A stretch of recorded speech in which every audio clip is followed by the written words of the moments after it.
this going. Hold on. Let me check some things. Let's see my channel. We'll set it up in there. There we go. I need to be able to look at the live chat.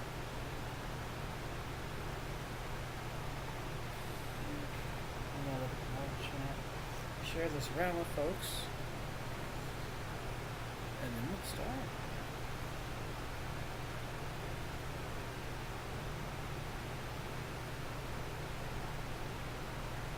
Streaming.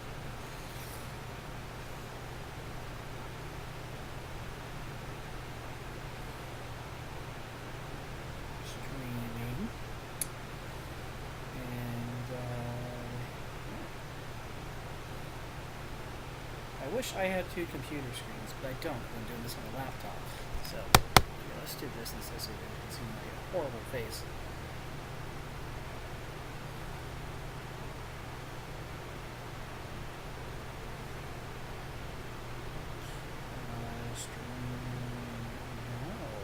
A ton of expiration points.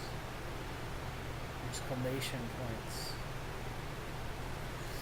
Alright, well, hopefully people will trickle in. And if I get no viewers, whatever, it doesn't matter. Anyways, I can't look at the chat. I'll have it on my phone, but I gotta be able to see what I'm drawing, you guys. So, let's see how it looks. There we go. Well, I'll be very slow to respond to you guys if anyone is watching. But for now, we will begin. So, panels layer. I'll go onto my character line work. And I guess we'll just start. Now, I do draw these out on paper just because it's easier for me that way. I feel like I draw better that way. And then I do trace it digitally. I don't have a scanner, so this will just have to suffice. But yeah, let's get going.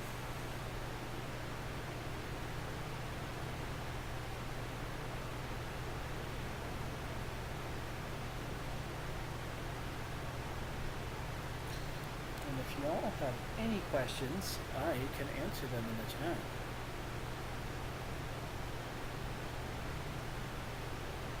I know we're streaming a bit. I know we're streaming a little late. Not ideal, but I don't know. I just prefer to do it later on in the day when everyone's back home. Hopefully, I know some people on the East Coast. Not always easy to watch streams from people on the Pacific Coast, and for that I apologize immensely. But hey. It's something.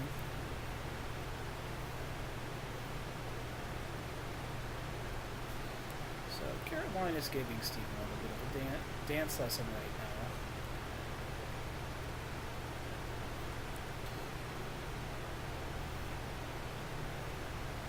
Oh shoot, I forgot to record. I'll have to do that too. Because I want to make a compilation later of me drawing all this little speed draw,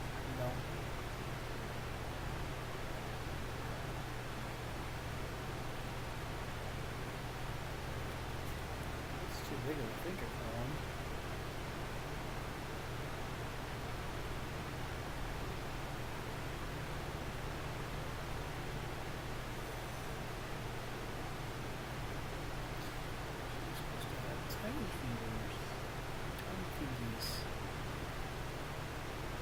And if I end up just talking to myself, whatever, it doesn't matter anymore.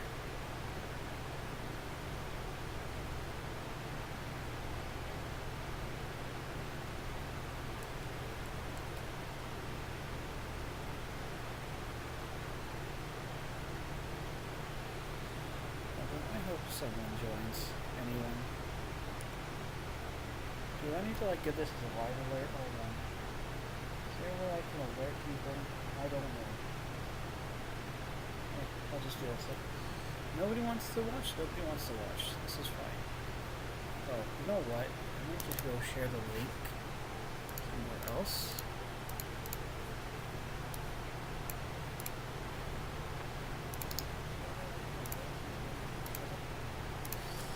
people can hear me, by the way. Oh shoot, I don't have my microphone out.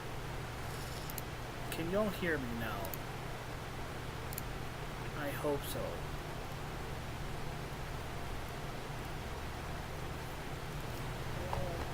I really hope so. Okay, sounds like I can hear you guys. Can y'all hear me now?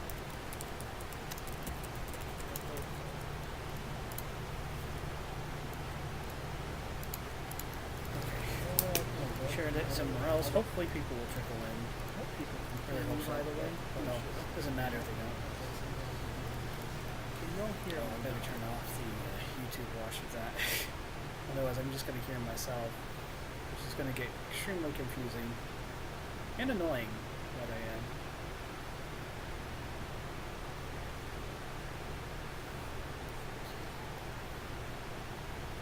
Do I draw big hair for my characters? I ask myself. Yes, I do draw big hair for my characters sometimes. I just realized the perspective's completely off here. There's gotta be a way to fix that.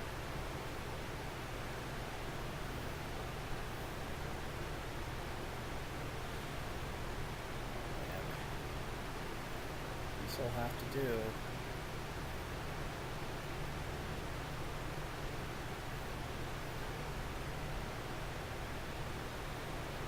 Okay, Carolina has neck bending powers.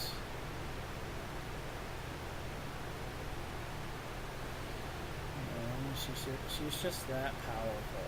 She can bend people's necks to levels that shouldn't even be possible.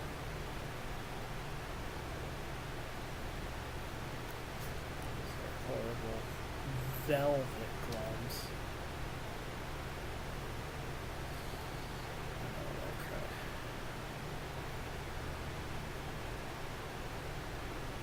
I actually realized I'm drawing like the hair highlights differently. I used to just like scribble it, but now I'm doing these like more defined lines. Makes it a lot easier to like color in with all the blacks and crud. Much easier. Speaking of blacks, I got to oh shit, was I drawing this one? No wonder it looks a little weird.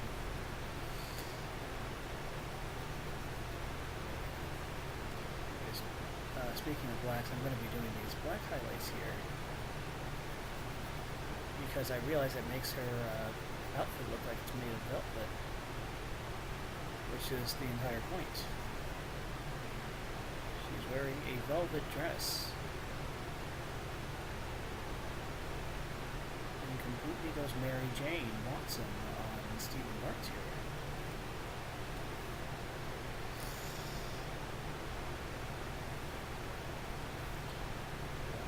Because she wants to. That's exactly why.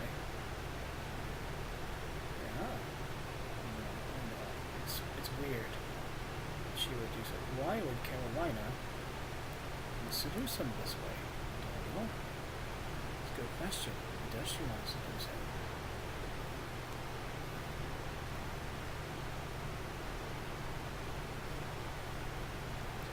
Maybe she's hiding something.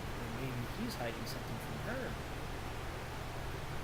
I thought maybe that someone mentioned, I think it was like who or something on the TT message boards, that he mentioned like expanding the rogues gallery with Carolina. True, her behavior in the last issue was really suspicious, wasn't it? Does that necessarily make her a bad guy? I don't know. I personally do not think it does. In her own mind and thoughts, she's a good guy. She's just misunderstood. You know? She's just misunderstood. And you know, that's okay. It's okay if she's misunderstood. Not everyone understands that. Oh, also something my friend Josiah said was saying, like, maybe she has an evil doppelganger in the future. Or if she ever has an evil doppelganger, you should distinguish them as North and South Carolina. Very nice. Maybe she does have an evil doppelganger. I mean, Fetch posed this her in the first issue. That's the evil doppelganger right there. You know?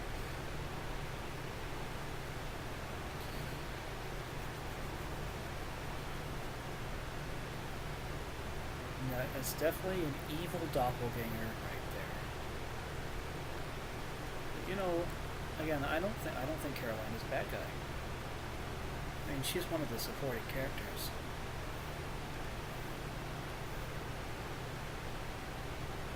Just don't jump to conclusions yet. Just saying. I mean, is it a little suspicious how she's trying to seduce Steven? Maybe a little. But maybe she just likes him. Is it a little weird that she used enchantment magic? Yeah, but like, who doesn't have that, you know? I would say all women know how to get enchantment magic over men. Just by their good looks. I mean, look at how some guys act around women. Sometimes they're a little silly. So, you know, personally, I don't think it's any different than just normal feminine wiles.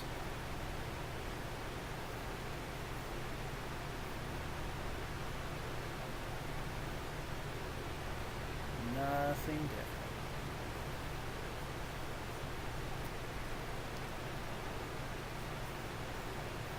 I know no one's in the stream. I'm just kind of talking to myself, which is unfortunate, but hey, you know, I'm enjoying talking to myself, and if people watch this later, they'll have some questions answered, you know?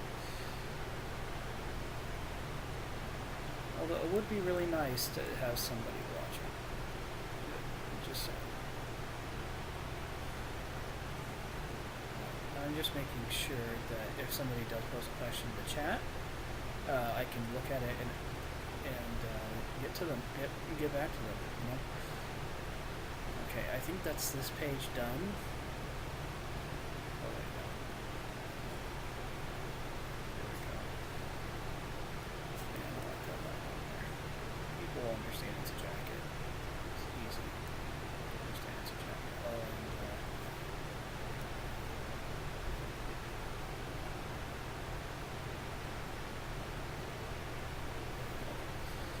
see, she's not bad. She's just drawn that way.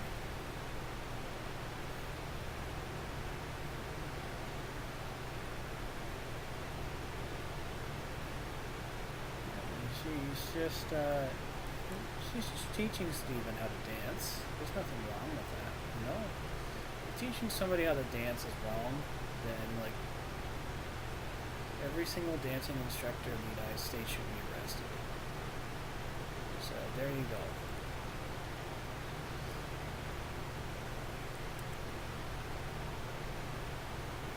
Sultry smile that she tends to have when she shows her upper eyelids like that. Purple upper eyelids, by the way. I haven't colored it in yet. I have colored in the former page before this, though, that you guys have not seen.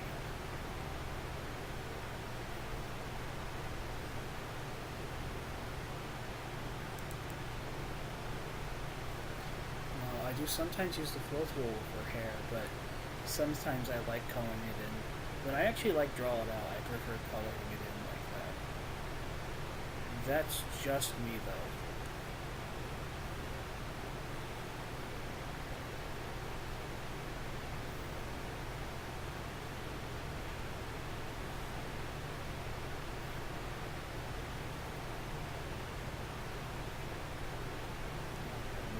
That wasn't in the original idea, but hey, she'll stick her pinky out for Steven. She's fancy.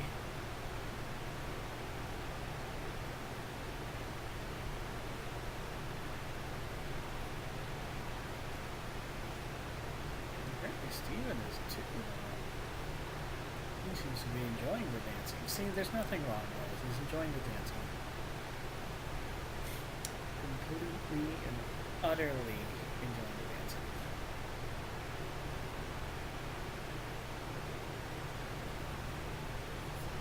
I mean, this can't be wrong. No, fruity mushroom.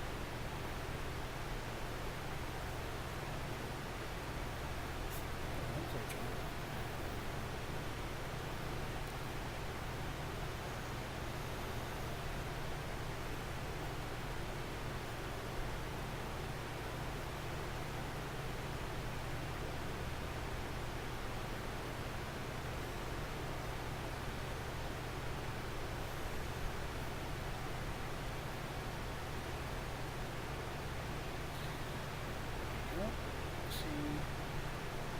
Dancing, dancing in the rain, singing in the rain, just singing in the rain. What a glorious feeling, I'm happy again. Speaking of rain, it rained in Oregon for once in like several months, which most of the time people will be like, "Ew, rain," but I freaking love the rain, guys. Freaking love the rain. Love it when it rains in this state. It's the natural state of Oregon.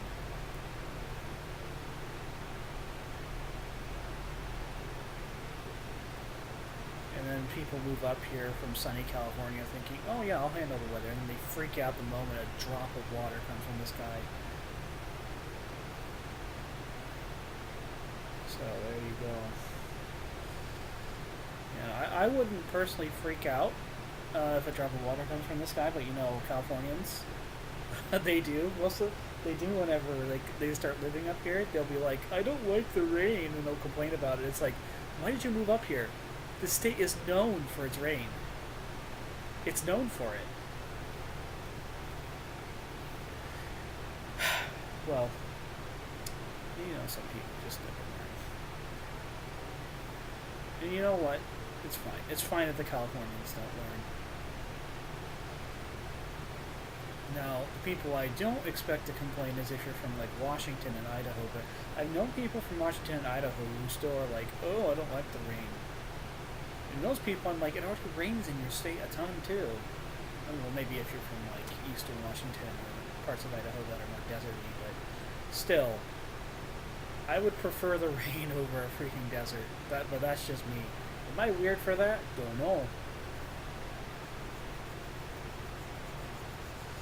Don't frickin' know.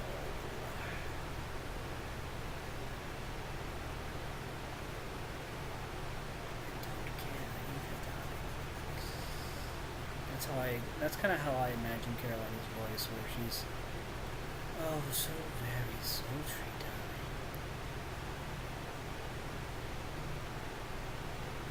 That's how she talks in this issue, just the entire time.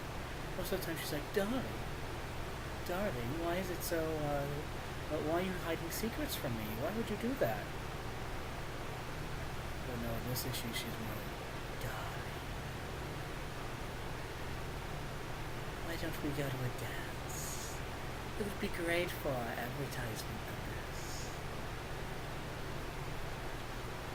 Isn't that just an excuse to wear a really tight red dress?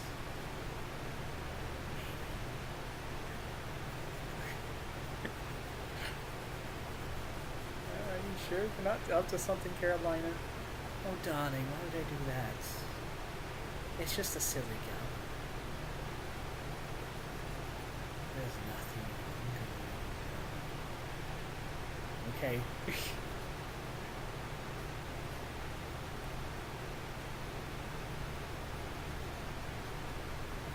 Whatever you say, lady. Whatever you say. I think the hair looks better when I just draw it like that. It's more clear and concise. You can tell it's actually hair highlights.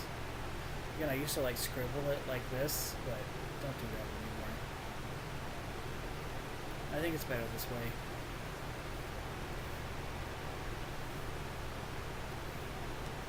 No, because again, it's velvet. Because for some reason, the texture just has to be black in the middle.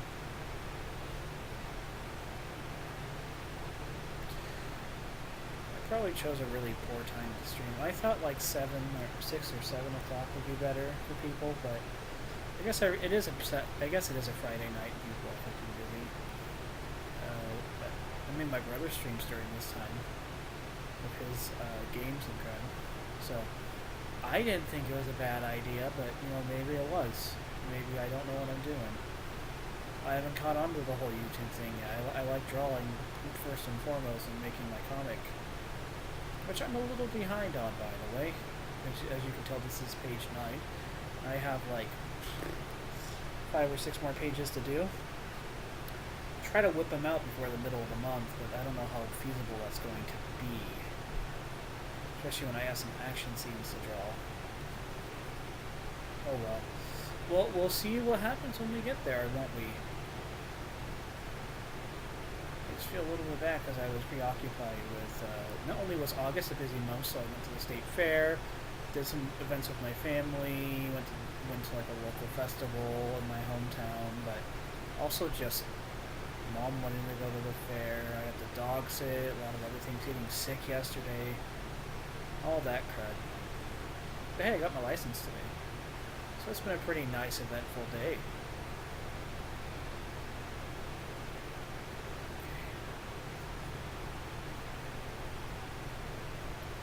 Side note, but I was also thinking of doing a historic comic based off the Anglo-Saxon King Alfred the Great. I want to know what people think about it, about that idea.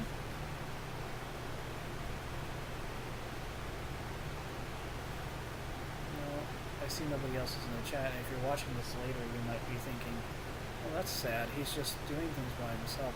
That's pathetic. I mean, if people are watching later, that doesn't matter. That doesn't bother me too. Because you can still watch this later and hear all my questions and answers getting given to people, so that's ultimately what matters. Although I will check Twitter. I might post this on Facebook too, just so people know. Streaming comic drawing RN. There.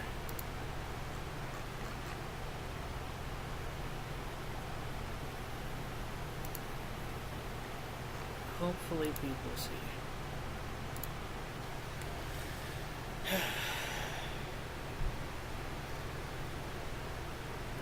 Again, people might be like, you're tracing your own work. Yes, but it is indeed my own work.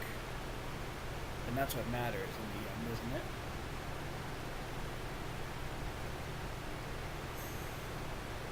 I'll be honest, I'm just not good at formatting a page digitally. I like being able to see the whole page in front of me. Now, I know that probably makes me weird, but it's just easier this way for me. And I don't have a scanner, so I'll just take a picture. But I think it still turns out good. Most of the time people don't even notice.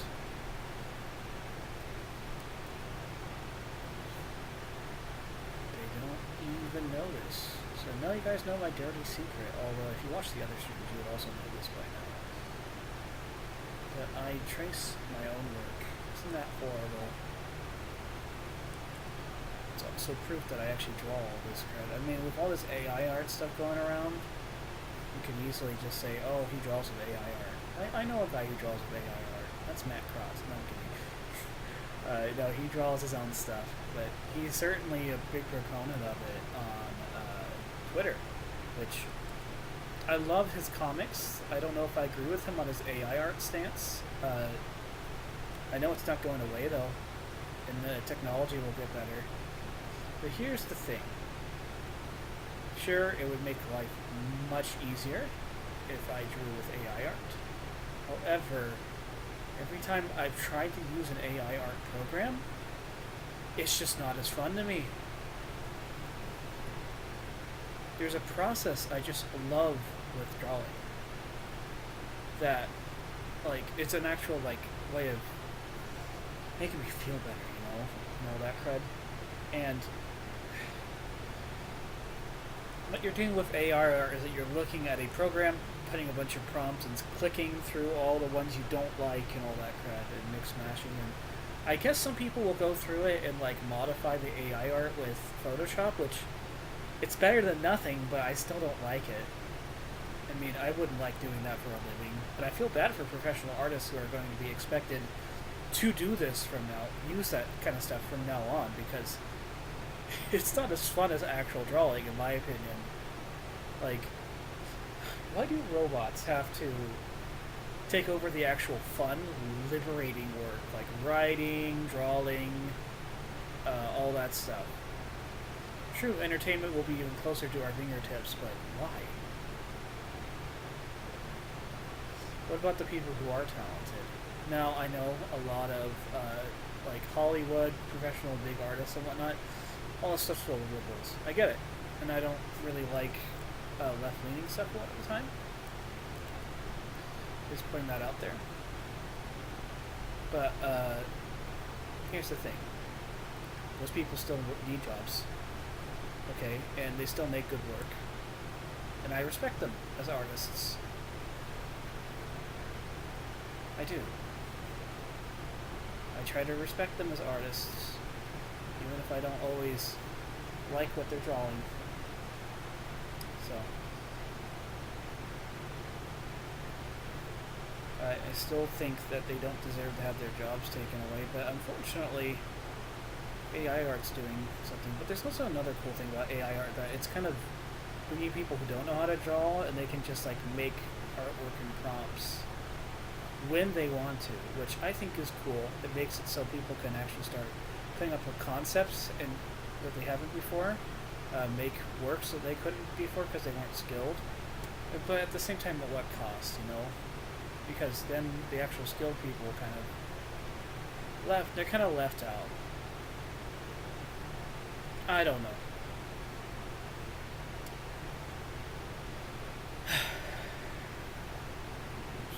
Canceled for some of the things I'm saying here, but it's whatever.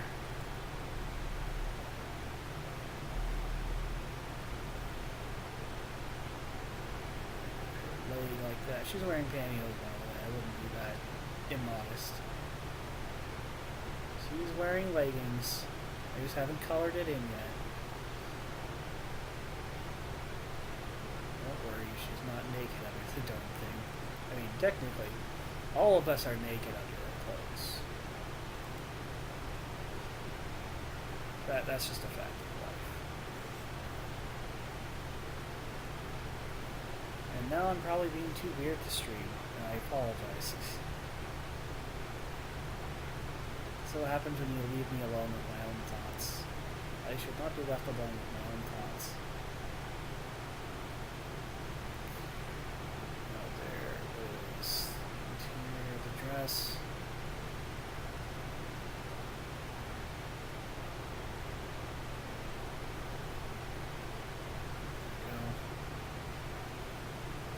It's not so bad. She's reasonably modest. Just in a way where it looks like she's seducing somebody. Seducing somebody modestly. Except it's also a little immodest because she's wearing a freaking tight velvet dress. Don't know how obvious it is.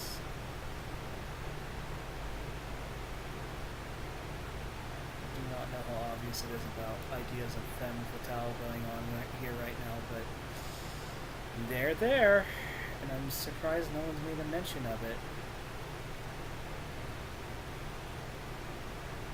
There's actually a lot of things in Matter of This Matter that I'm surprised no one made mention of, such as like how freaking suspicious that director Enoch was acting, and then Dwarn getting after him, or like the fact that Carolina. I mean, everyone mentioned Carolina snooping around. That I understand. That was obvious. But there's other things going on. Heck, I even gave a little small preview to this issue in issue 4.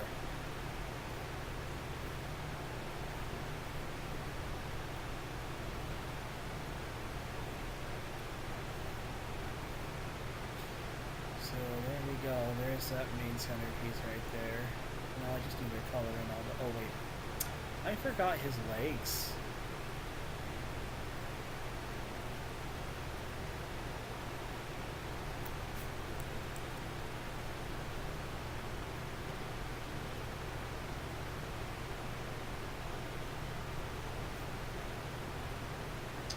There we go. He has legs now. He can dance. He has legs to dance now.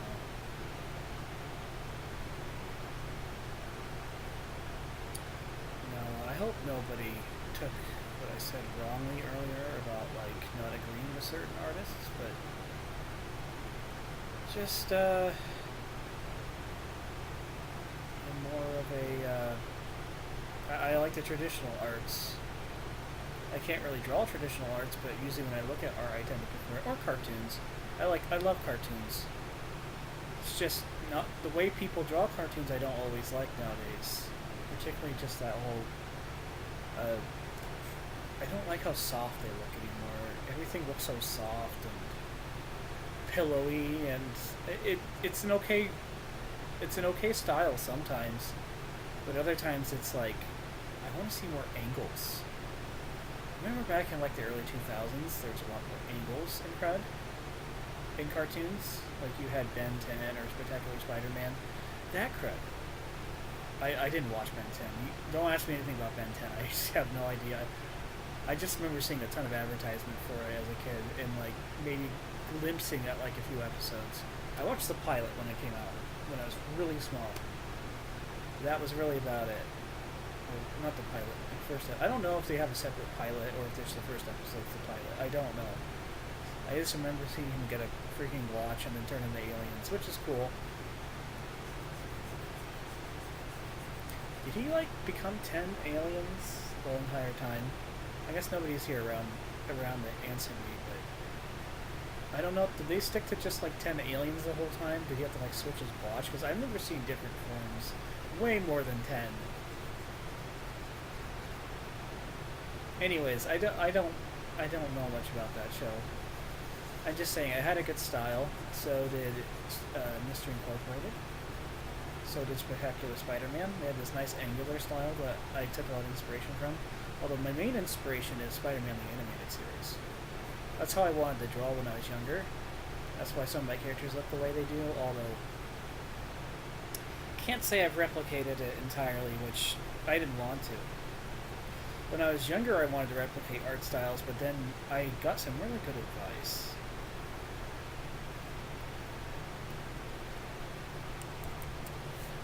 Rip. Nobody can watch this. I wish they could. But I got some really good advice a long time ago.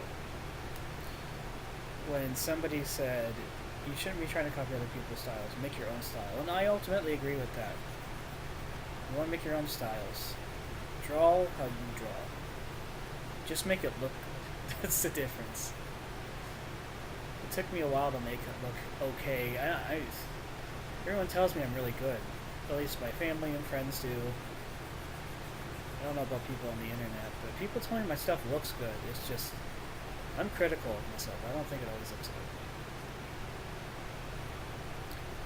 What was I saying about cartoons? I don't remember now. Oh yeah, how I didn't like how they currently look. And that's just because,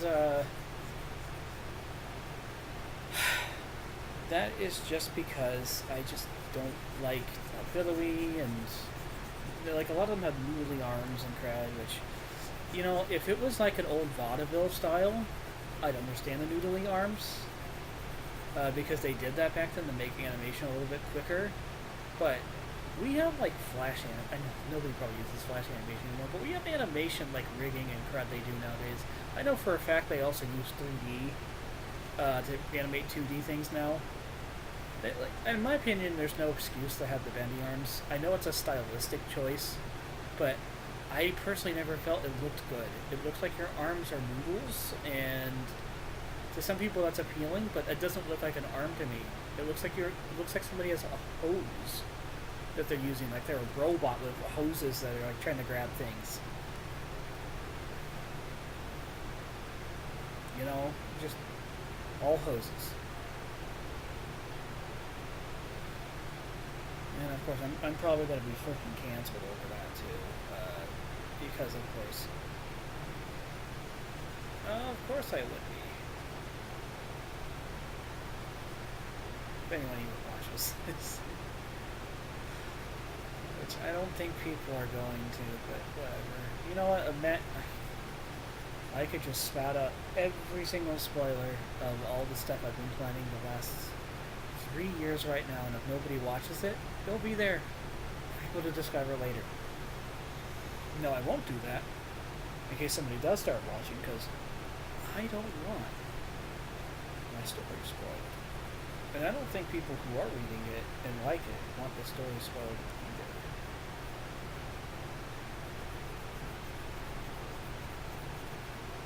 That would be bad. As for current cartoons I do like,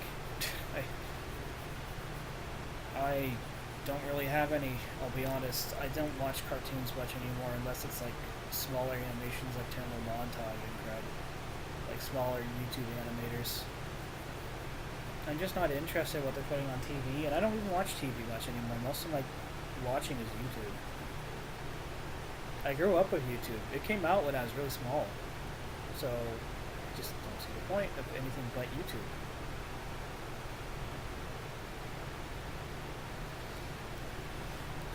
Ooh, thanks for falling asleep.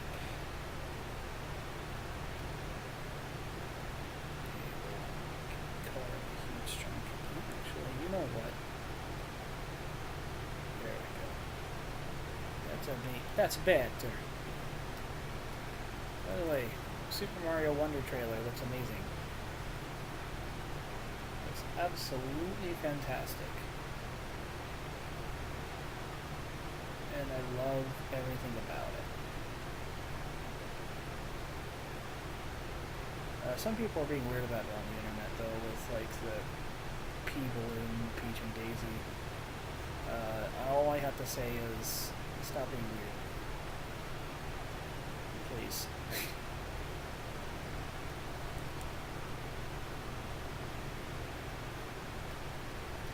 Yeah, I'm gonna definitely be canceled after this.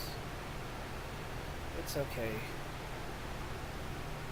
No, if people don't like what I'm writing because of the person I am, then that's just the way it is. Those are my opinions, but personally, it's just, in my opinion, I just don't see why they would have to, you know. Oh yeah, that sucks. It's that giant stream of black right there. You know, I'll just color them in and like erase the lines that I want present.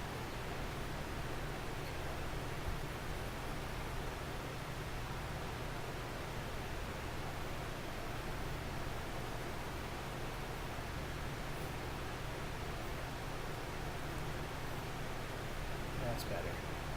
See how nice that looks? One thing I think what people need to do in art is utilize more negative coloring or negative lines like that. I don't see it nearly enough. Like even in cartoons and crud, I don't see it nearly enough. Maybe I'm not watching the right cartoons. I mean, the last cartoon I remember watching is like, I can't even remember. Probably like Chowder when that was out. Whenever that ended on Cartoon Network. I honestly can't tell you. It's been so long. That must have been like back in like 2016 or something.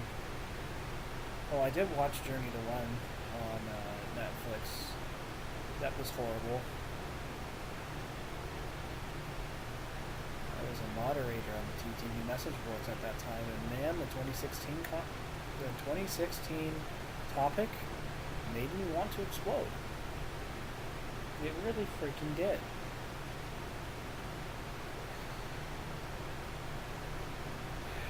The way they handled Bionicle in general at that time was just okay. this is definitely get me like canceled early. The mob will come after me, but I liked Gen 2's story. I really freaking did. It was so refreshing. I don't care if the weird like animations of a single voice actor, people didn't like that crud. I don't care. I liked all of that. And then people finally got what they wanted with Journey to 1. To fully voice acted Bionicle, and it was not good. Especially the plot. They really dropped the ball in 2016, and I think it's because people just had these different expectations that LEGO was going to be doing. And I genuinely think that, and I'm not blaming the fans, I'm blaming LEGO for not being aware of what people wanted, and I'm blaming I will blame Bionicle fans a little because I don't think they know what they wanted with a Bionicle continuation. I personally I would have liked a continuation of G1's story, but I was also okay with a new story because, to be fair, G1's story did end. I mean, there was a few loose ends, but only because Greg made them that way. He kept writing after it was over. That was a big mistake, in my opinion. I'm definitely going to be killed by Bionicle fans if they hear that opinion, because I know a lot of people like the continued lore and everything, but I don't know. What was the point? I didn't see a point. Why did Bionicle's story have to continue? Montanui rose up. He saved everyone from Makuta taking over the stupid giant robot thing. The end. That's the story. And it was a good ending. Not the best. Bionicle Stars was stupid, but it was an ending.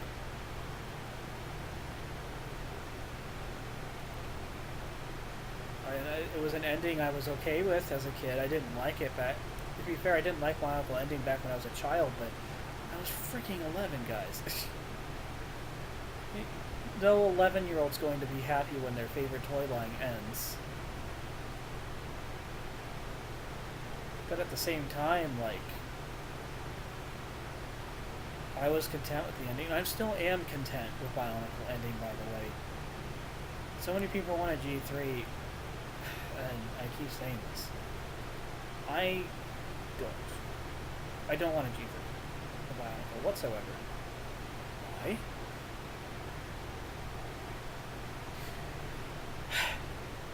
It's over. I'm an adult.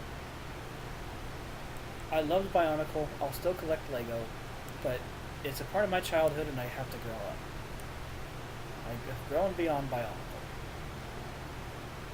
I don't need it anymore. That's just life. That's just the facts.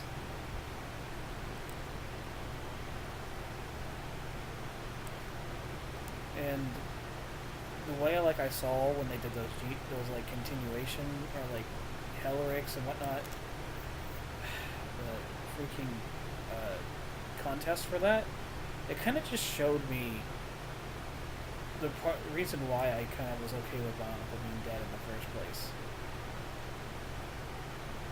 Not just because of the fans, but like continuing it got rid of some of that imagination. You know, just like figuring out what Hellrix and the Toahaga actually looked like.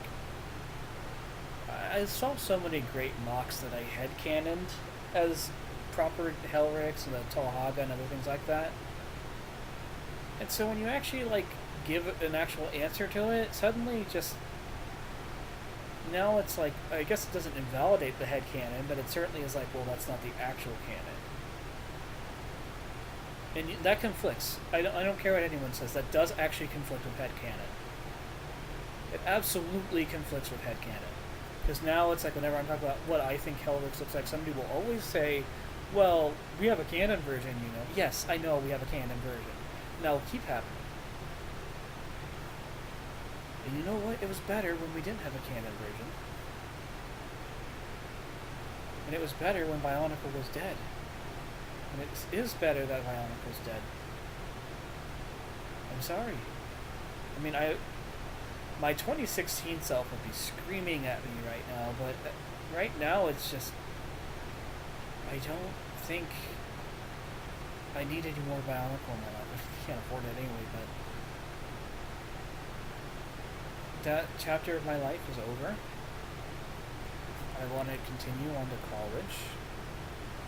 those other things. Continue with my comic. That's what matters to me now. All that jazz.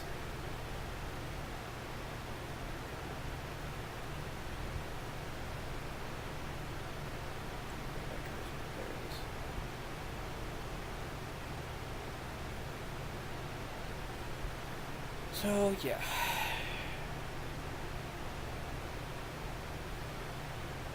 Just, sometimes I think some Bionicle fans got a little bit too heated. Back in 2016, they got heated with all these other things, and it kind of just shows me that I prefer Bionicle in the grave, when it was a distant, nice memory, instead of this living thing that I forever have to deal with, that will forever just go on, and people want going on.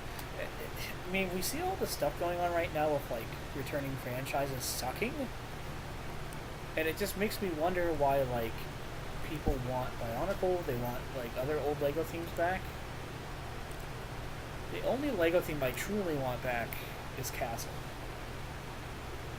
That's because LEGO has proven recently they can make some darn good Castle sets, but they insist on making it, like, creator sets and all that stuff, which is, I understand, but I just want a line of Castle again, with, like, all the cool siege equipment and Viking ships and crap. I already had the LEGO Viking ship, I already had the LEGO Castle from Creator. Those are nice sets. I want more. I want more of that crud, please, LEGO. I won't buy Bionicle Gen 3 probably. I will buy Bionicle Castle. Like, LEGO Castle, it's really freaking hard to find some LEGO Castle, like classic LEGO Castle stuff, by the way, at, like, stores. I try to go to my local Bricks and Minifigs or, like, other third-party LEGO stores. It's rare when I see LEGO Castle there. And when I do, I tend to buy it. That or LEGO Adventurers stuff. It's the old 90s stuff. I want the 90s aesthetic back, and I want LEGO Castle back. Please. That I would get into heated debates and arguments for.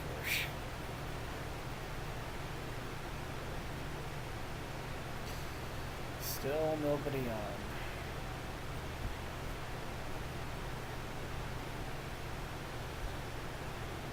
Still nobody on. It's okay.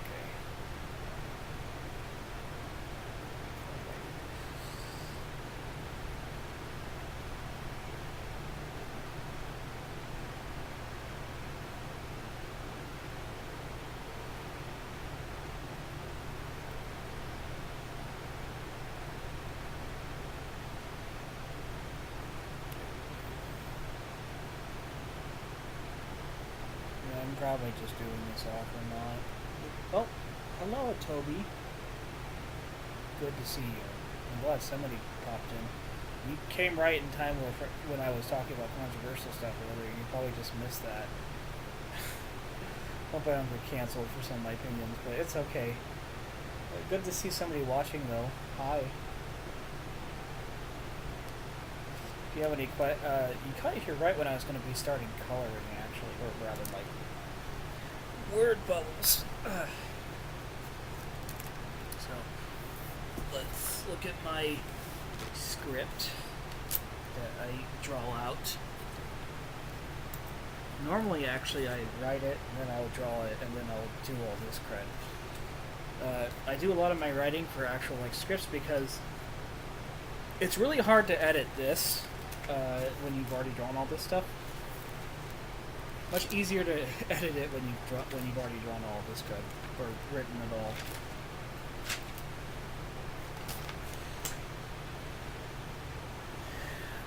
You missed me doing Carolina's voice, especially.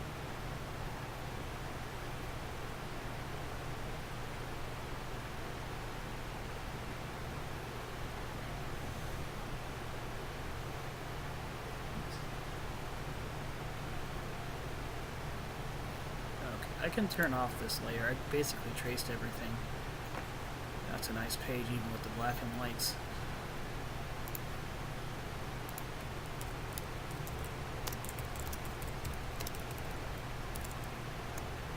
Oops. I'm going to do that. Make it a little thinner. So I'm a cheapskate when it comes to my Word bubbles.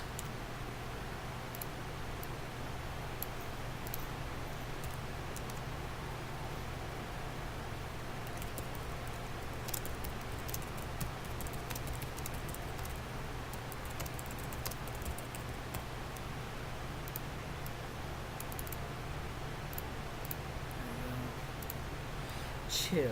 I'll show you all what you need to know, darling.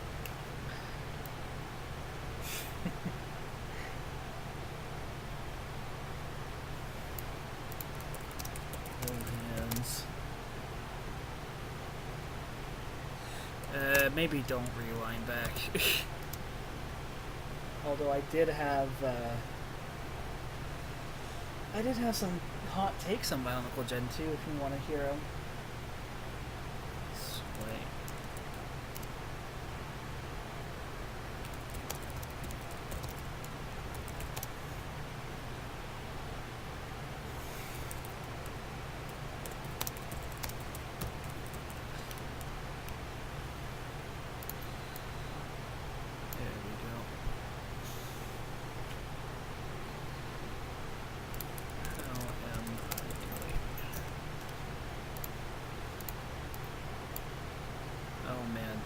People are gonna read my romantic dialogue and they're gonna die.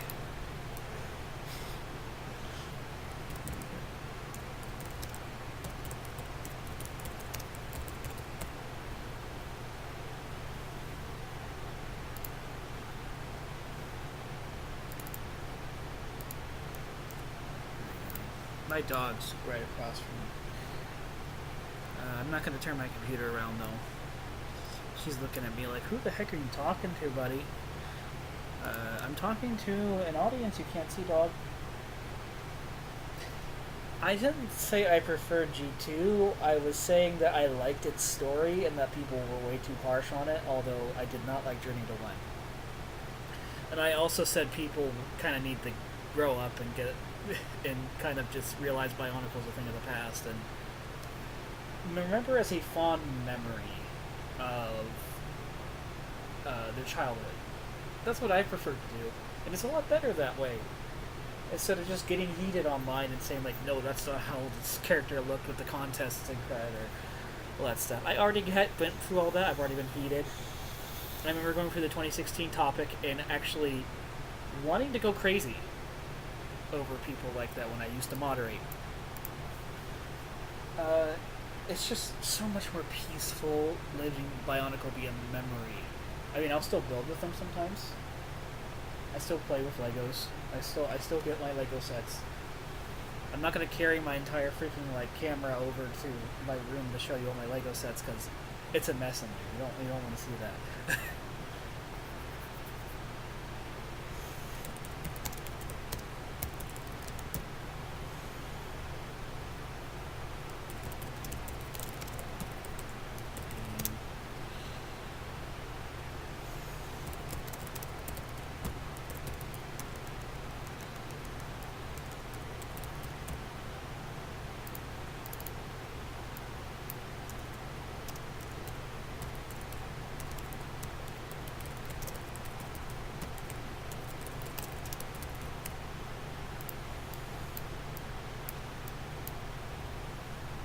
Yeah, people are gonna just barf at this romantic dialogue.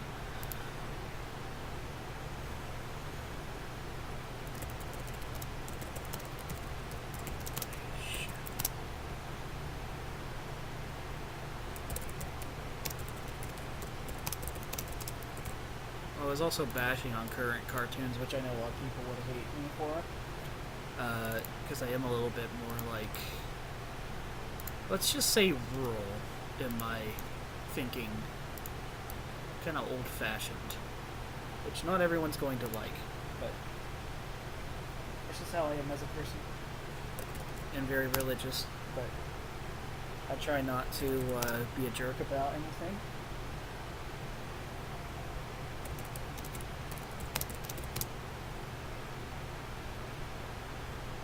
Oh, he left. Good.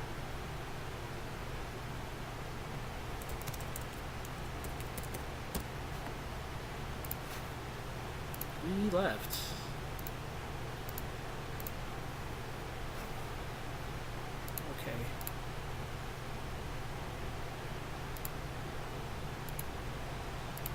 what do I use in my software gig? I'll just type it out now.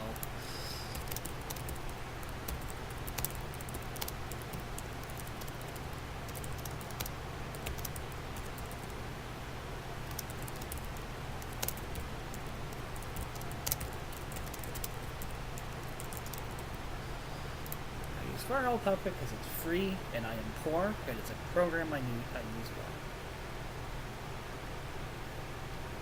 I wish people were watching again. Oh well. I'll just keep drawing. You want to dialogue? It's your boss.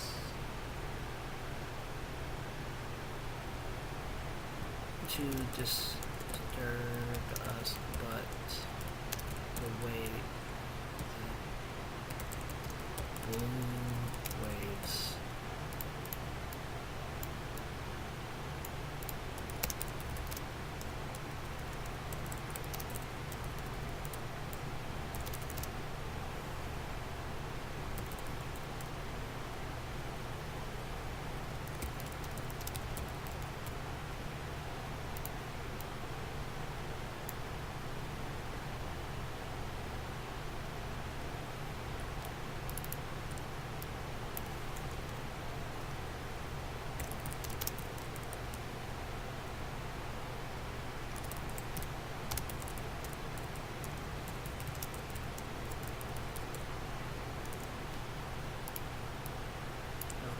Now I draw. Oh shoot! Line work's supposed to go underneath that. The floor. Toby put it up. Are you back at Toby? Probably.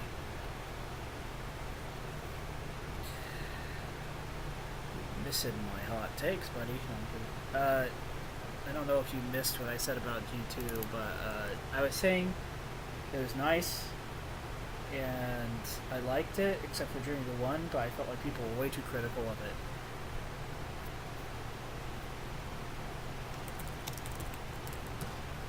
Also that Bionicle should stay dead, which I know is a take a lot of people would not like, but, you know, again, it's kind of like outgrowing your toys. Now, my brother loves his Bionicle still, and I don't criticize him for that. He loves the old Bionicle story and everything, and occasionally I will go back and watch some of the, like, even Gen 2 stuff. Because it is cool, and I actually applaud Wodge and Slime 2 for their, what's it called? Behind the brick, or not behind the brick. Why am I forgetting what they called? I was there when they were freaking proposing the whole thing. Behind Bionicle, that's what it was. Go give that a freaking watch. They research really freaking hard for that, seriously. At least support their efforts, man.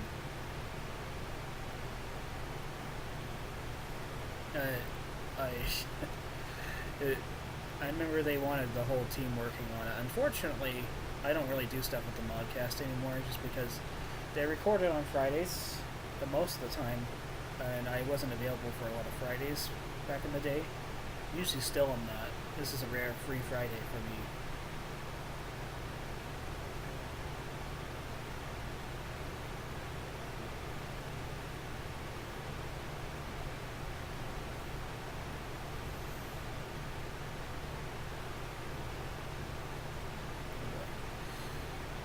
Time for some complex word bubbling.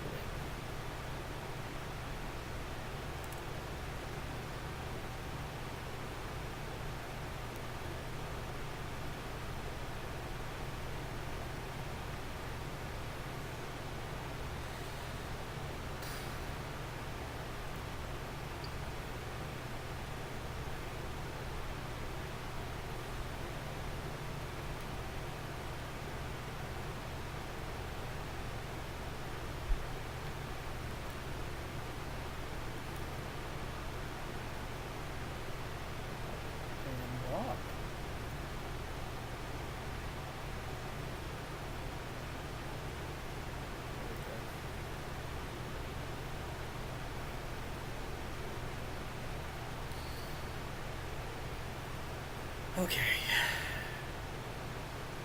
And now turn off all dull words and my line art and color in the word bubbles.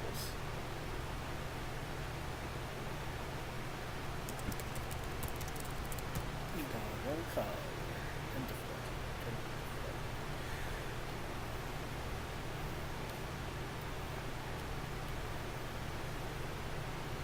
If you got any more questions, I can definitely answer. I'm getting to the coloring stage, so it's, in my opinion, the boring stage. But I don't know. It looks nice to watch when you get to the coloring stage.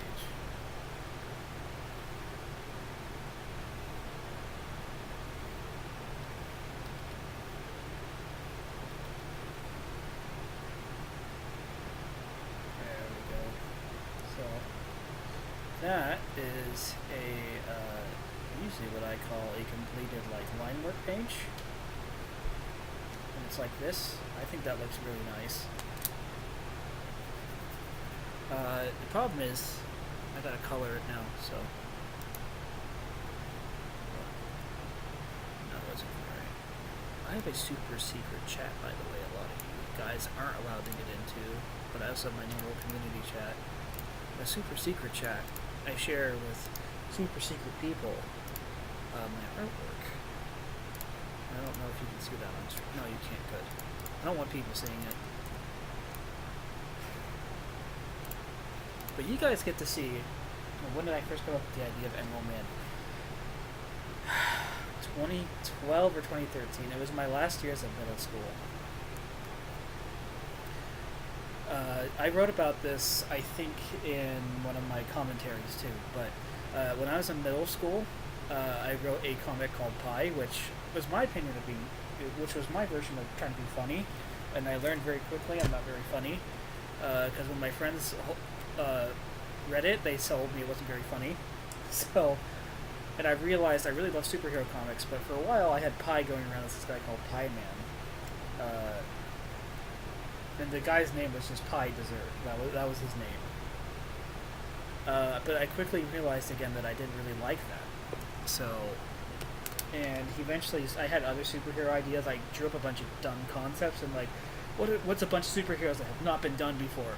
When I'm 13, just having a whole bunch of pages of creativity.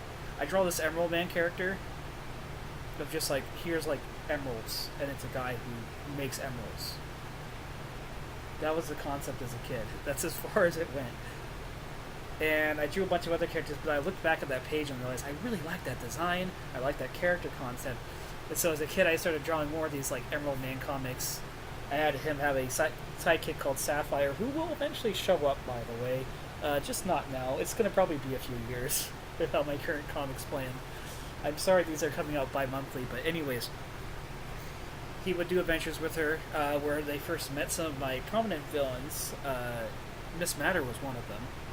One of those early characters. I can't say other ones, because those would be spoilers. And I want people to be surprised when they see other villains. Now, for those aware on TTV's audience, I did make a concept of this years ago. That's a little spoilery that I'm sure you guys saw and shared there, but I would not look back at those topics if you do not want to be spoiled. So, but needless to say, I've been working on this since I was 12 or 13 or maybe even 11. I can't remember the exact age anymore. I just know it's been 10 years. Or heck, even more than 10 years, actually. I just know I was in middle school. I remember being in a desk in art class. My art teacher, I had such a good relationship with my art teacher that he let me have my own desk away from all the other art students, where I would just draw my comics because of how I am with my autism. I had an IEP back then where I requested to always be in art class every single semester. I didn't want to take any other extracurriculars. There was one time they put me in a Photoshop class, but that was fine too. But I did an art class. I loved that art class, every single second of it. So, that's where I came up with Emerald Man. It was in the dark corner, my own dark corner in the class, where I conjured up this character. Eventually, the concept of Emerald Man changed over time. Obviously, because when I first drew him up, there was none of this like druid magic crud going on. Although I need to draw, but there was none of this druid magic crud going on. Just him doing superhero adventures, and that was about it. And I came up with the druid magic crud a little bit like into my high school years. There was already like concepts of using Celtic mythology before that, but he was still, because I was trying to explain where his powers from the Emerald came. If you want like some really weird stuff to know about Emerald Man, originally he was like, I didn't even know what his job was when I first came up with him. He was like some meat packer that just happened to get powers of like controlling crystals. That was it. I've obviously changed that because I do not like that side of thing, and I realized really early on a jeweler made more sense as a secret identity. So that's the story I'm going with now, but wasn't always that way.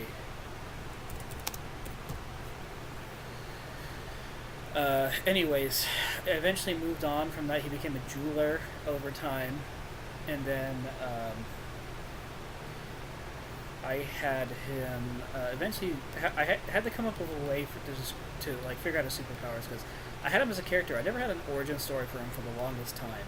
I didn't know how to explain it. At first, there was like, oh, he got melded with some crystals or whatever, but no, that didn't make sense. How did a regular guy do that? And eventually came up with the idea of like, and I grew up in a very conservative household. My mom banned Harry Potter and crud, and so this was a solution I was very afraid of, but I was reading a lot of comics at that time that had like characters like Doctor Strange and everything, and I realized magic's a solution, but I was really afraid of it because I didn't know what my parents would think. So, I mean, they know now. They've looked at it, but anyways, came up with the solution that, hey, he has magic. That's how he uses his powers.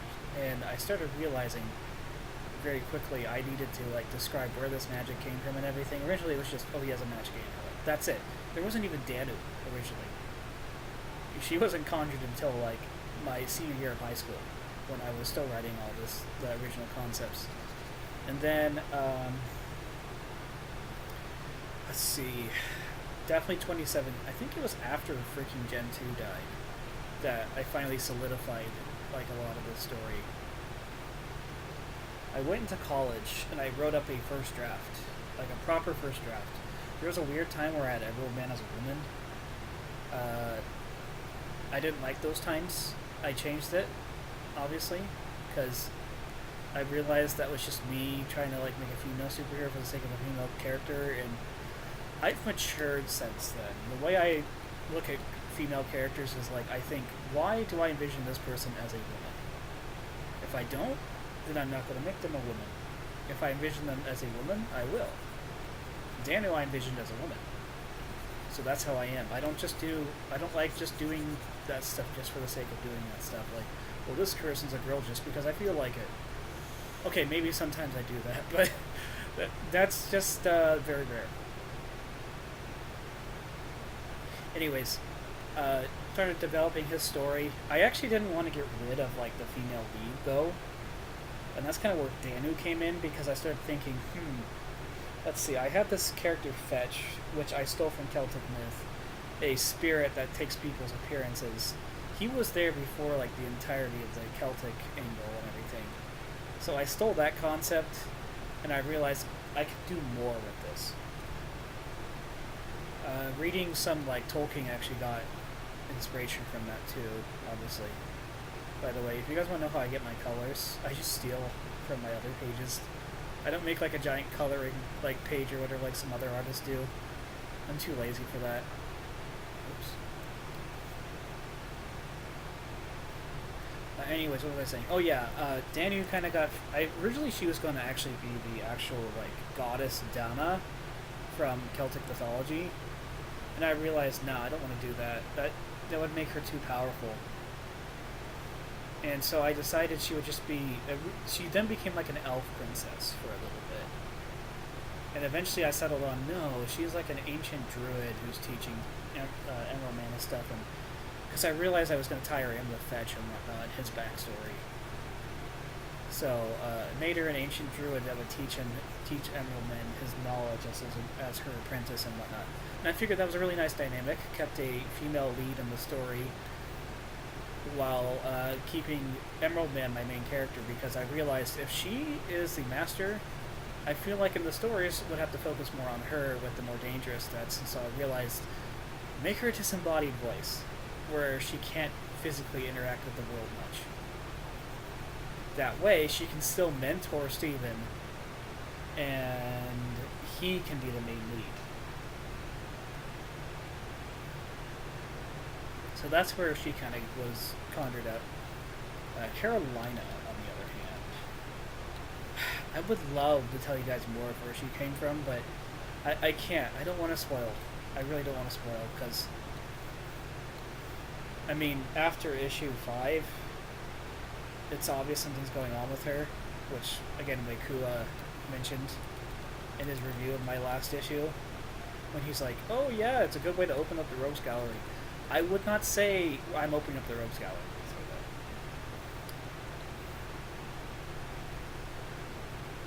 I would argue she's more of a femme fatale. At least how I'm writing her. I mean, look, have you ever heard the trope, like, woman in a red dress? Or the lady in red? This is literally what I'm doing. Literally what I'm doing here. Like, she wore red on her first few appearances. That's the entire concept, is she's more of a femme fatale for the story. That is currently... You're not supposed to know her allegiances yet. You think... Now, obviously she's loyal to Steven, because she cares about him. But I don't want to share her motives yet. I don't want to spoil everything. But it's obvious after issue 5. That's what's not a spoiler. It's obvious after issue 5. There's something going on with her. What it is, can't tell you guys. Sorry.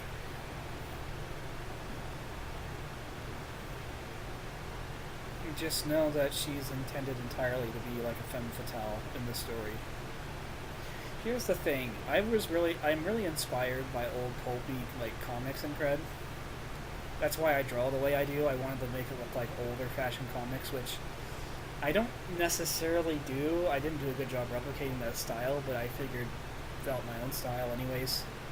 But I try to write it like old pulp comics. And to that, I think I'm succeeding.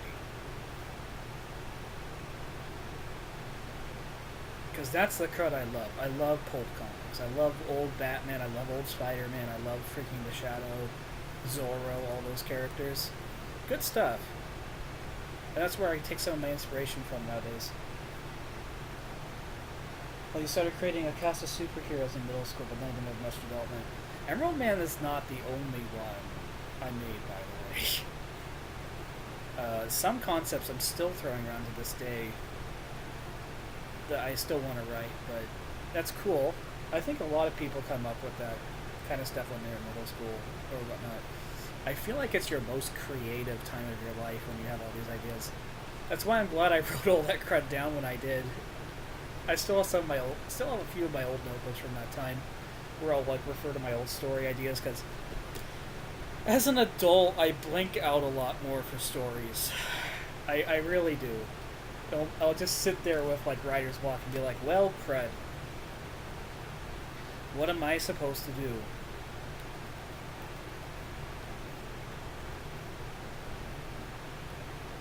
So, understandable.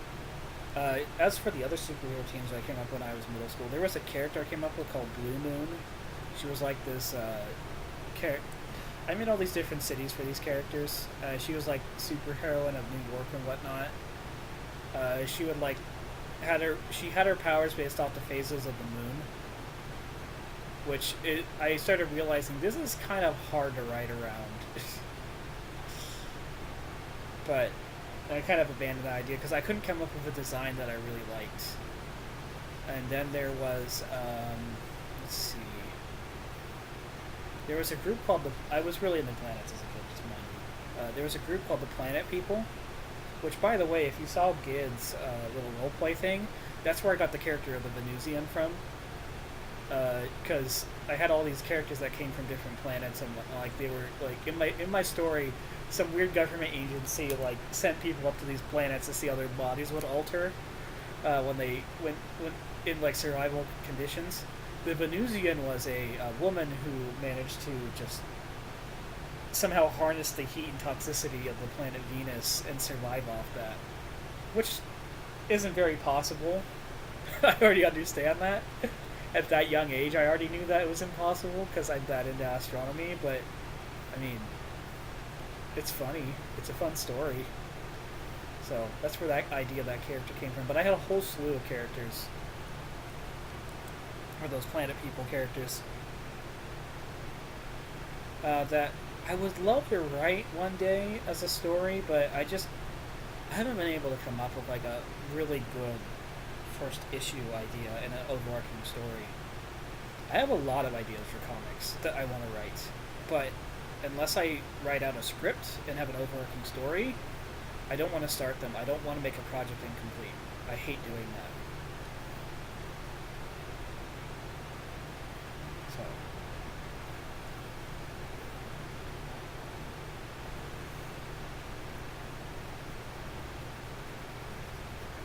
just not great.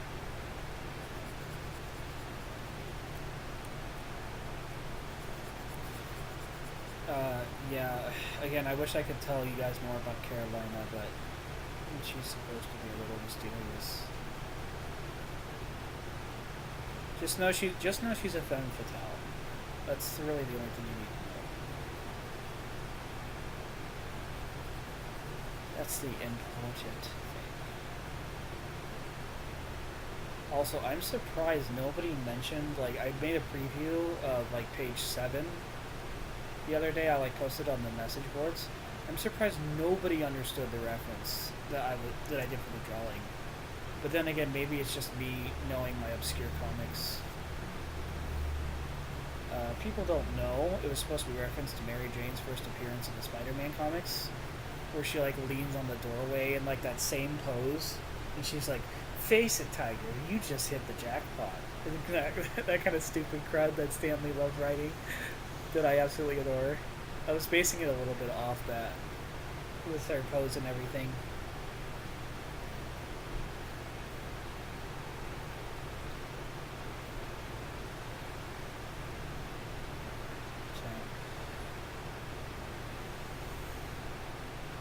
Okay, there's those. I'll color in the stars and background stuff later. I'm just trying to focus on characters right now.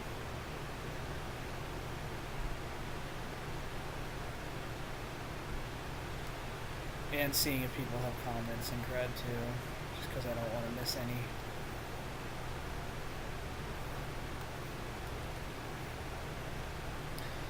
I'm surprised, actually, this page is going to take me a little bit longer to color than I thought. Now, page 8 here, I'll let you guys see it a little bit just because you're watching the stream. This took me a while to draw, and page 7, this especially took me a while to draw. Like, holy smokes, this bottom panel took me a while to draw. But it's just how it is. I've been trying. I got inspired a couple weeks ago when I started looking at Rob Liefeld's comics, of all things. And I don't really like Liefeld's artwork, but I started noticing, man, my pages are kind of stale sometimes. And so I decided I was going to make my pages a little bit more fun, which is why I'm doing this really big page spread right here. Because in my original rough draft, it was not this big. I had like a few panels of them swaying back and forth talking, which probably would have been more romantic, but number one, I realized I don't need to do that.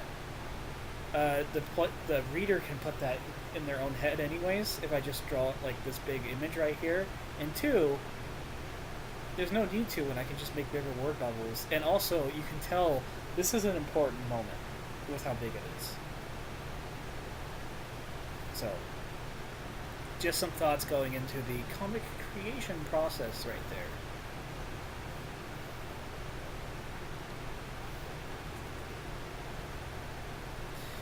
I see a lot of people try to like get into comics as an easy medium because they can draw, and I will say this about comics: a lot of people think, oh, it's just something I can draw up, and there's no, it's easier to write than an actual novel. That's not true. And I'm sorry for people who believe that, but it's not true. If you don't have complementary art, it's, again, another person I don't like very much as an artist, but it's what Todd McFarlane one time said on an interview. You can sell an absolute trash written comic, but if it has good art, people will buy it. The opposite is also true.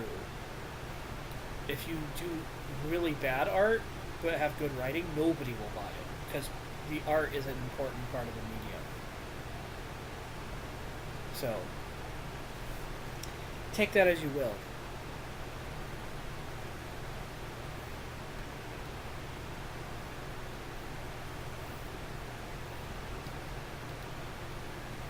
I'll wait for some more questions. I've just been kind of ranting. And my throat's getting a bit dry.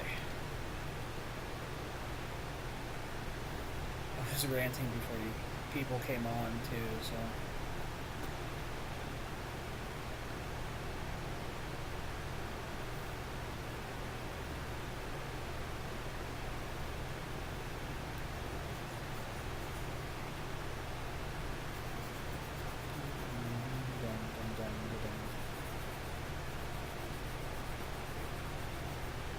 Thank you for your questions, though. It's given me some things to talk about with drawing.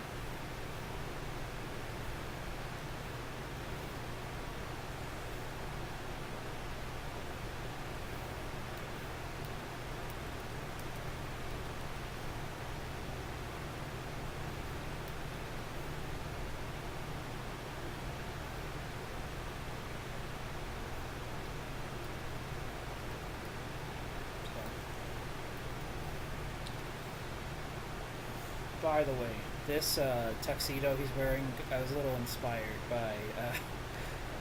If you guys have ever seen Temple of Doom, like the Indiana Jones movie Temple of Doom, that's where I got this tuxedo outfit from. Which was also James Bond's tuxedo that they took for that movie. Or at least got inspired by it. So, there's that.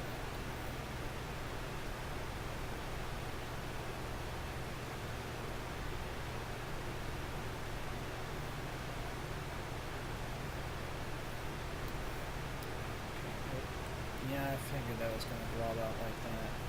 Should be more careful. Oh shit, there's some floor going through his leg. There we go. Holy floor.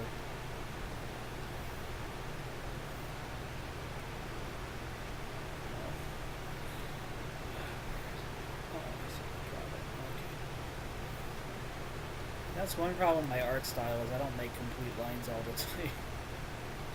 It sucks. It does suck later on when I'm trying to like color all this stuff because it looks nice when I just draw it out, but the lack of complete lines makes it so sometimes it's not always consistent with the colors.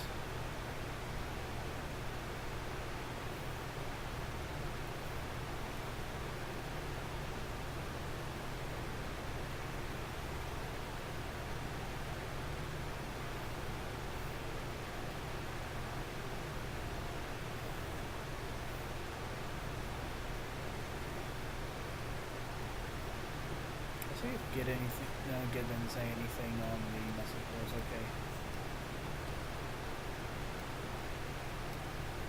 By the way, Toby, where did this whole bird like Wahi thing come from? If you could answer that to me in the chat, because I keep seeing it like Gid referencing it and everything like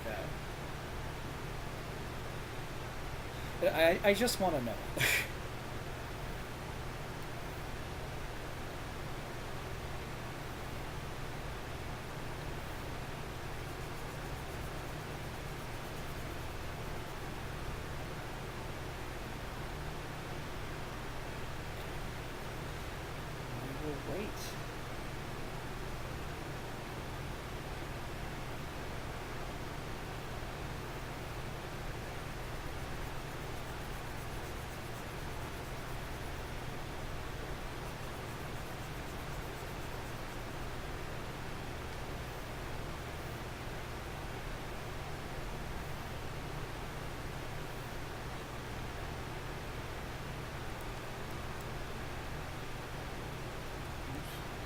want that. Don't want the entirety of everything turning into Caramonda's red color.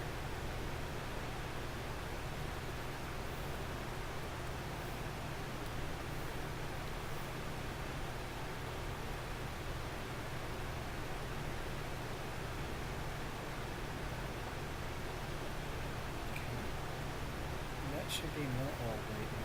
That's the red right there in her dress. There we go. Now that's a dangerously red dress with the velvet coloring and everything. Dangerously so.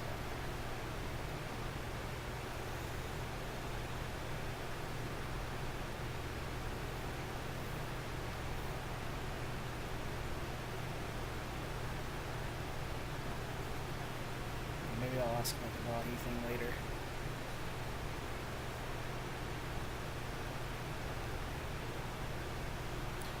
I hope more people join, just because, I mean, it's nice having one person, I appreciate it, but I like answering people's questions. From, like, multiple angles.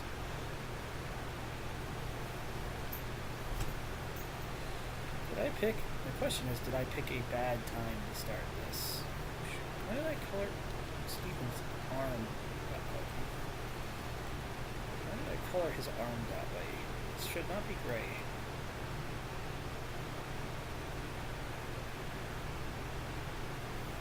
Does not have gray skin.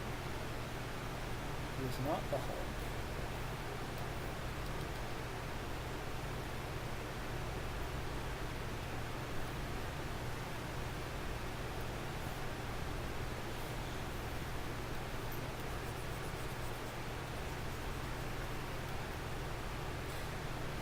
Sun's starting to set. I should know.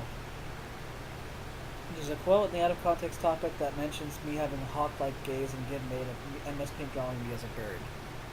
Oh, okay, and you had the Vahi thing before that. Okay, I guess that makes sense. Because I remember you having that Vahi avatar for like years. I would know. I was on the message board obsessively when I was a mod. It was really bad for my health, actually. Retiring from that position actually really vastly improved my mental state. That's honest. It's honestly sad to admit it, but it is. People just. Some people were cruel. That's all I can say.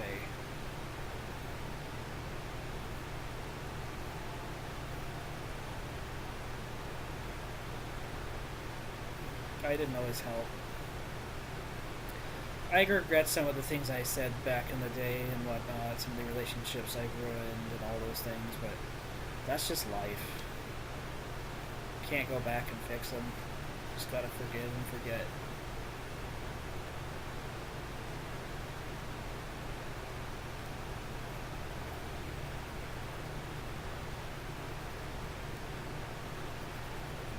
Thank you for answering that, by the way. That out of context topic is quite a doozy sometimes. Half of it is people just joking with people like having weird fetishes. I don't really like it. I think it's funny. Gid posts the funniest ones because he actually like makes the out of context stuff make more sense. I try to, but it's really rare because I'm not like. I'm sure half of them come from the like highly suspect hideout. I'm not part of that anymore. I'm not active enough to be part of it, and I don't really want to be active enough to be part of it. Like I don't even think I was active enough to be part of it when I was a mod. I was just on it because I had to moderate. I don't really miss it though, per se. Because there was just half of it was just spam or stupid topics that I don't miss whatsoever. So there's that.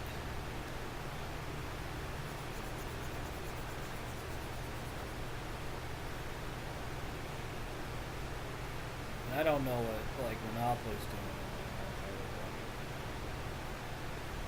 Sounds like everybody's having a party in there without me. That's what it sounds like.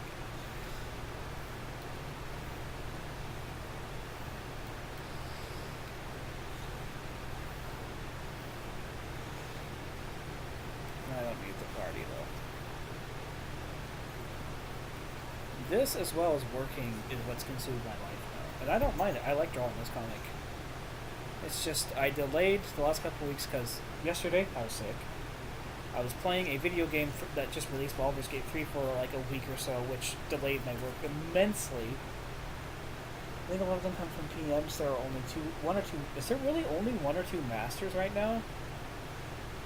No. I thought there was more than that. Sheesh.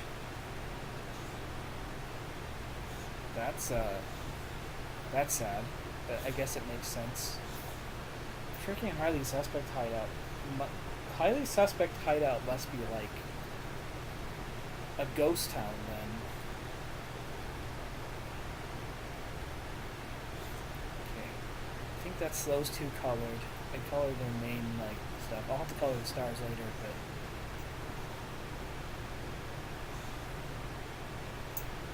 isn't that romantic? I think it's romantic. And there's these weirdos in the corner here.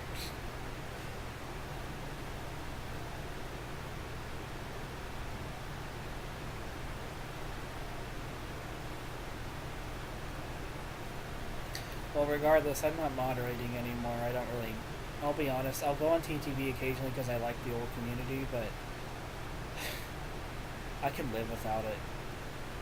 I swore it off for several years, actually, because of what happened down there with me and some members. Like, I retired as a mod because of behind-the-scenes stuff where I started getting, like, mentally unwell because of things people were doing on the boards. That's all I can really say. And I just couldn't handle it anymore. I asked the mod to ban me last year and I haven't been able to get Master back since. Oof. Why did you ask a mod to ban you? Did they actually let you back? Back then when I was modding, they had a policy where if somebody asked to be banned, they weren't allowed to be back on. They must have changed that.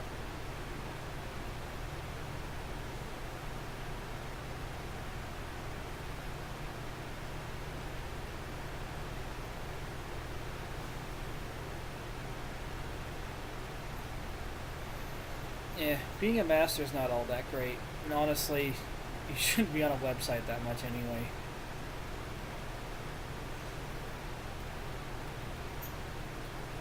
Not healthy for people. It's a bright blue. Maybe a little too bright. Let's make that a little bit darker. That's better.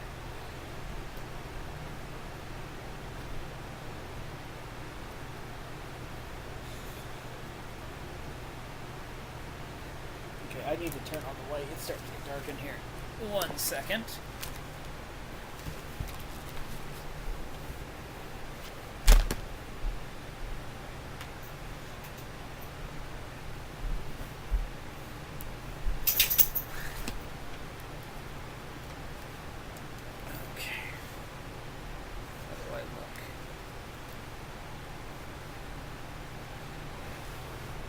A little better. Oh, great. My dog's shadow is now in the way a little bit.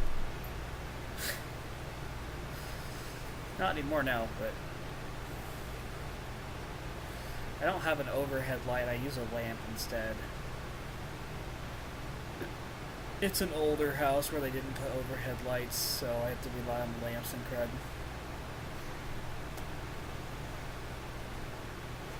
I asked to be banned for a couple weeks since I feel like I had to spend more time on more important things. That's fair.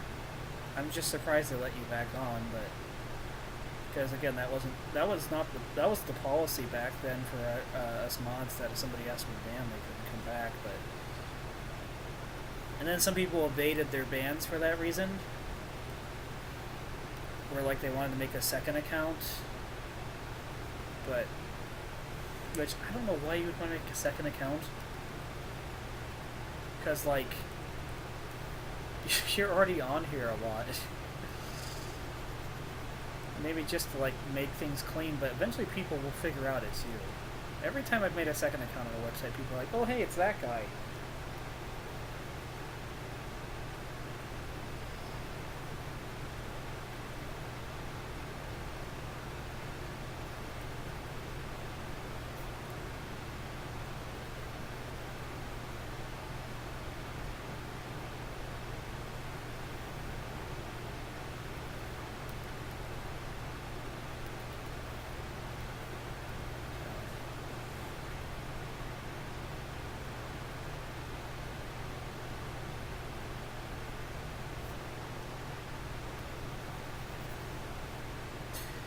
Yeah, no, I just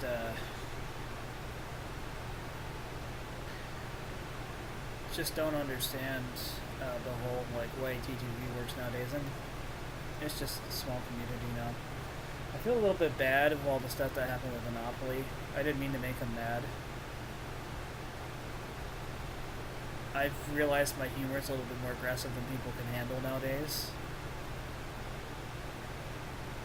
And I probably made Monopoly feel terrible.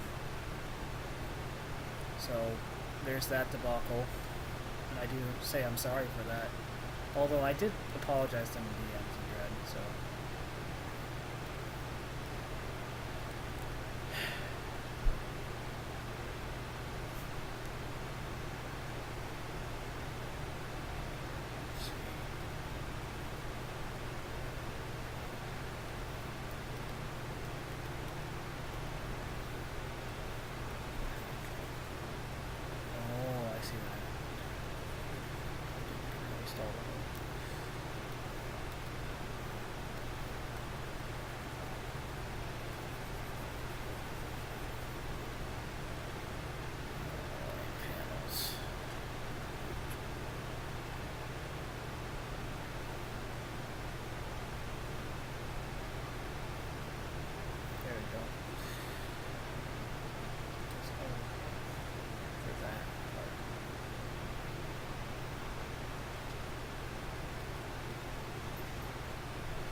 Let's do background colors. Oops.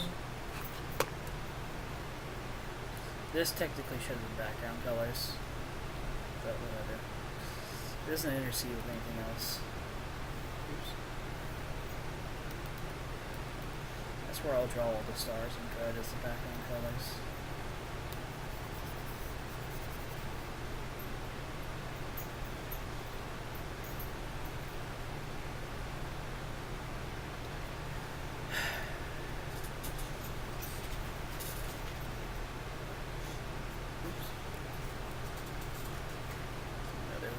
To close in.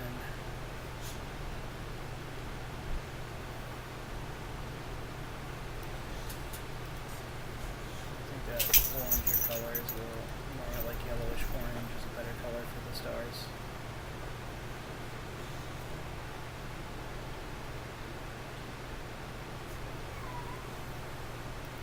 But yeah, I kind of grew disillusioned to TTV, and I still kind of am, well, to be honest. I still contact some older members, especially some of the older mods. But overall, it's just... I've kind of moved on. I have, like... Okay, when I was younger, moderating TTV, I didn't really have any in real life friends. I have people I hang out with now. Like, legit. I know, it was impossible. The weird moderator would never get actual friends. The bionicle autistic nerd in high school will never get friends. I have friends now. And I just got my driver's license today. I'm grown up. I don't need Legos anymore, despite how I'm going to put it on my wish list for Christmas anyway.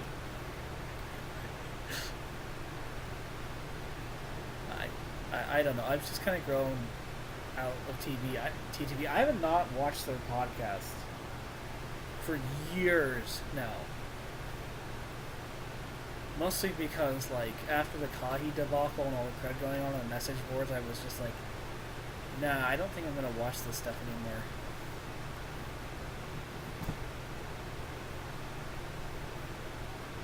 So, oh shit.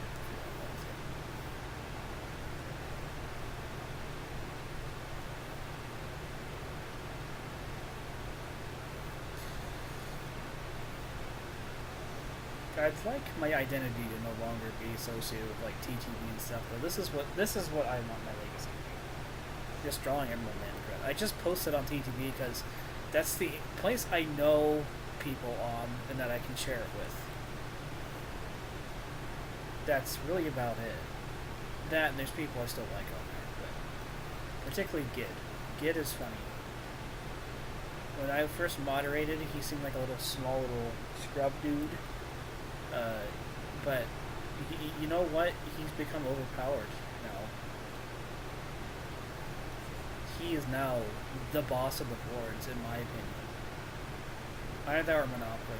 Anyways, they filled up the power vacuum after all the old big users left.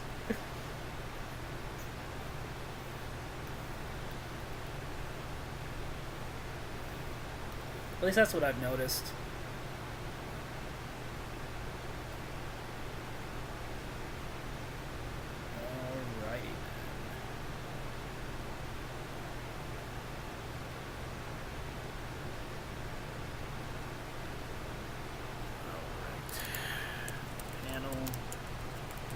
Colors. Just cut off.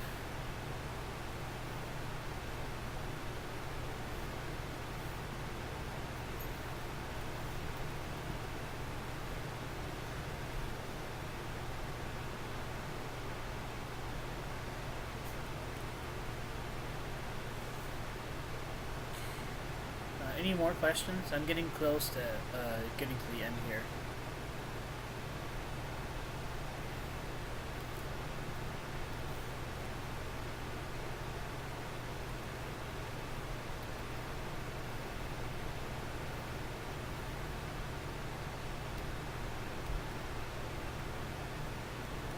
Doesn't matter. It's all colored over.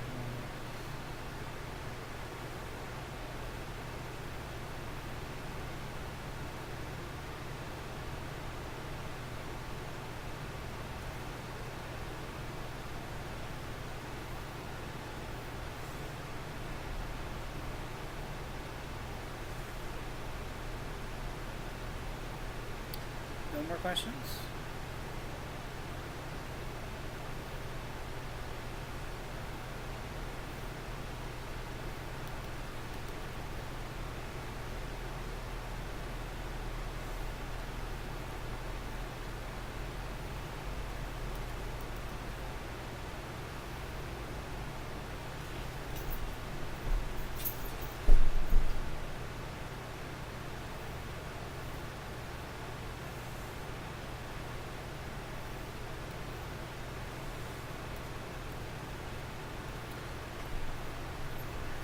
Let's do something cool.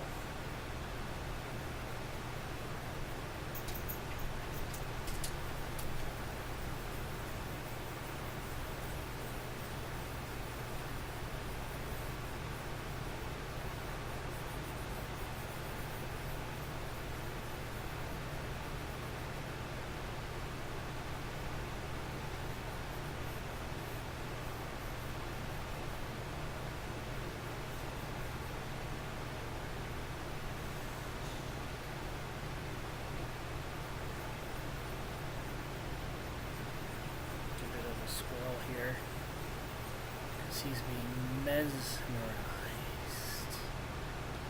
That's right. Mesmerized.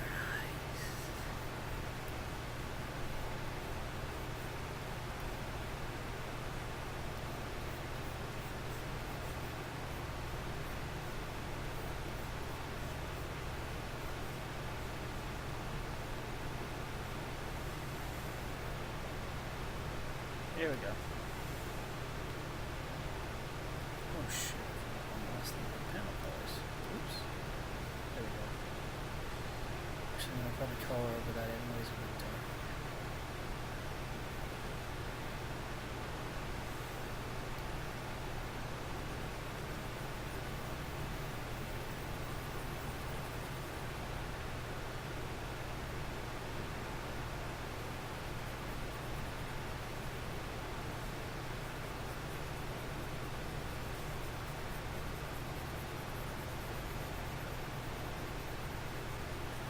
again, I'm almost done, so if you have any questions, throw them at me.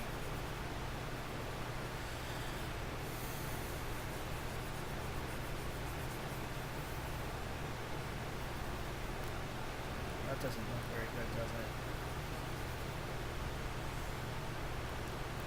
Yeah, no. Let's try that again.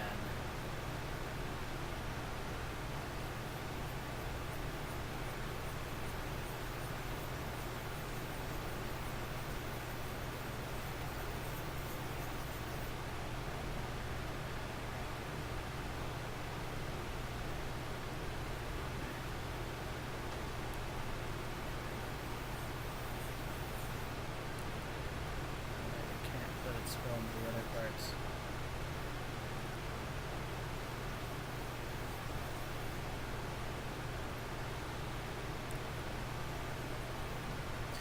Let's do a airbrush thing instead.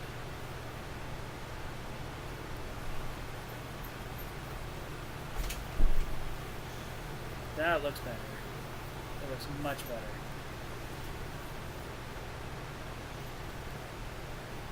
Okay.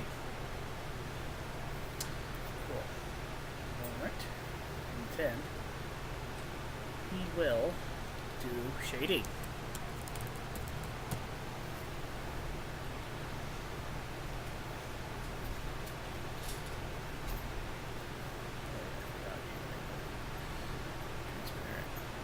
Yeah, I cheat a little bit when I do my shading just because I don't like doing it. Coloring is my least favorite part of this whole thing. The problem is originally I didn't want to make this with color. However, the issue was, issue number 1 would not have made sense. Because Steven identifies her by her eye color. But Fetch is using Fetch. He identifies Fetch because he doesn't use the right eye color for Carolina. So unfortunately, I had to color it. And so I was like, well, I guess I'm coloring this thing. It's nice. I think it makes it look nice, but however, I never really enjoyed coloring as an artist. It's my least favorite thing to do. I much prefer my line work, but I figure I get more practice this way.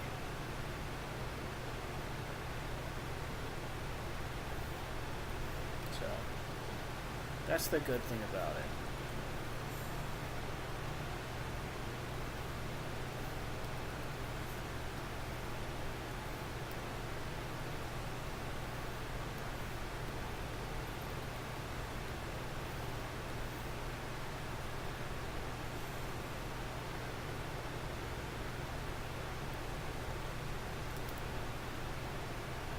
Practice does make perfect, after all. And I thoroughly believe it. Whenever I have, like, friends of mine who are trying to improve their art, when they ask me how to improve, I just tell them, just practice. Seriously. Like, I would not have gotten to be like this if I wasn't practicing every freaking day. And I know that's, like, practicing every day. Well, I do small doodles every day, most of the time.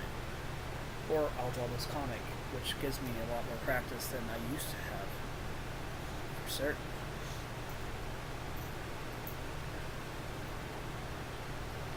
But like, even just small doodles somewhere, like in notes in school or other things, just make sure a teacher doesn't see it. Although, ironically, when I was in school, like, they kept telling me, well, you won't be able to draw on your notes in high school or middle school or everything like that, or even college.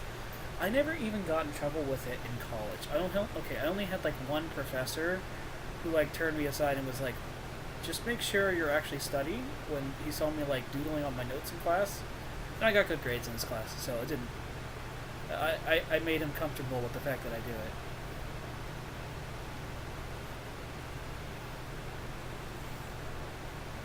It's just that's how I am. I will doodle every single thing I need to know. Or draw even when I shouldn't be drawing. Sometimes, actually, I did have a teacher in high school who didn't like it either. Now I recall correctly. I forget his name, but when they asked me not to do it, I didn't do it because I tried to respect the teacher that way. Some people would probably have a problem of younger ages nowadays with that. Like, how dare the teacher tell me not to do it? But it's like, whatever. I'm in school. I'm not going to be here forever. You can't tell me not to draw when I get older, so there you go. And plus, I was doing it in every other class. And the thing is, I just didn't want to have problems with a teacher. Because if I make one teacher mad, they're going to think, oh, he's being disruptive in other classes. I'm going to tell the other teachers. And then I won't be able to do it in other classes, too. And that would have been bad, because sometimes I really needed to do it. I needed to just draw in the middle of class.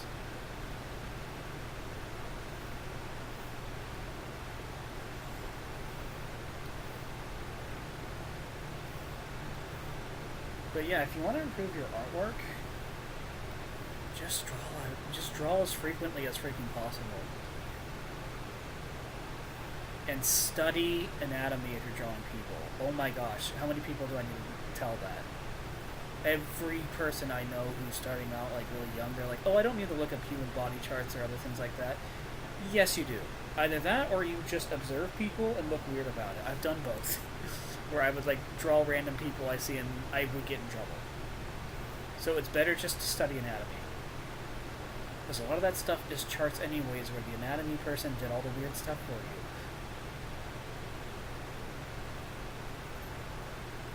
So either study anatomy or be weird.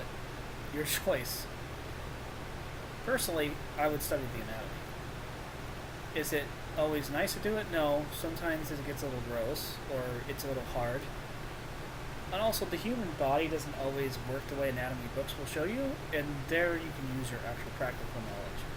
Or say you're someone like freaking Todd McFarlane, where it's like, I don't care, Spider-Man can bend his leg all the way up to his torso. And it's like, okay, Todd McFarlane, you do you. But the thing is, the only reason he can get away with doing that is because he already knew anatomy.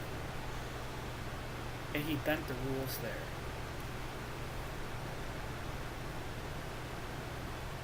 If that makes any sense.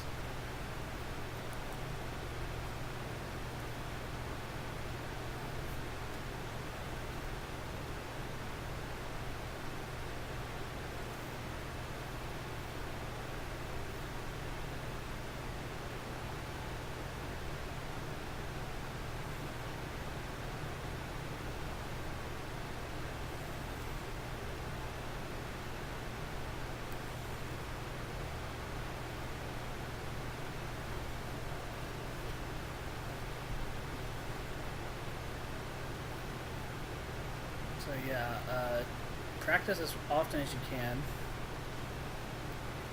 if you want to get better at drawing. That's just a fact of life. I mean, heck, even professional sports people do that with their, or rather they'll practice sports every freaking day of their life. I honestly don't view it as any freaking different.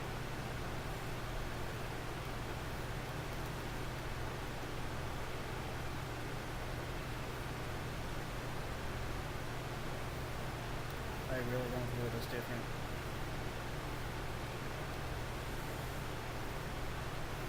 Either way, you are drawing, and that's what's going on.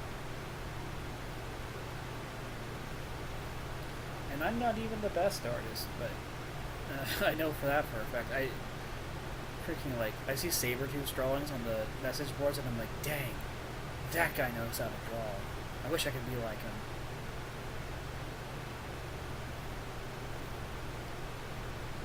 I love his artwork. I love his Lego Castle artwork. I think I just love Lego Castle. That's probably what it is. I want Lego Castle to be a full freaking theme again. I don't want... I like it... I already like the creator sets. That's just a single taste of it though, Lego. I want a full helping of Lego Castle. Give it to me. Now.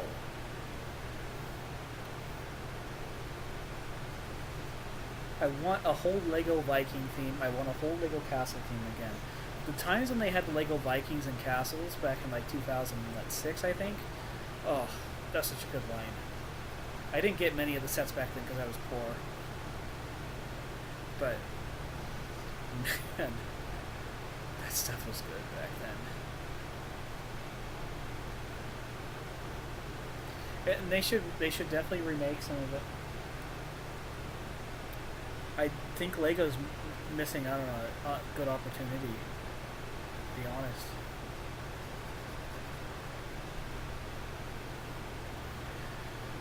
Clearly, if they're making so many Lego castle sets, there's a demand. Now, I know they probably have this mentality that, well, Ninjago's doing all of our castle and fantasy stuff. And to that I say, a lot of people I know are extremely tired of Ninjago. Like, really tired of it. I'm just tired of it because guess what? It's been going on for probably 10 or 12 years now. That thing started when I exited elementary school. And I've been out of college for 2 years now. That's 12 or 13 years of Ninjago running. I'm sorry, but I think it needs a time to rest or just end. And you can tell too, because if I remember correctly, the sales aren't doing so well anymore for it.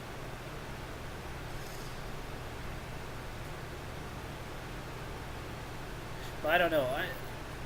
I don't know how many of you guys are fans of Ninjago and whatnot.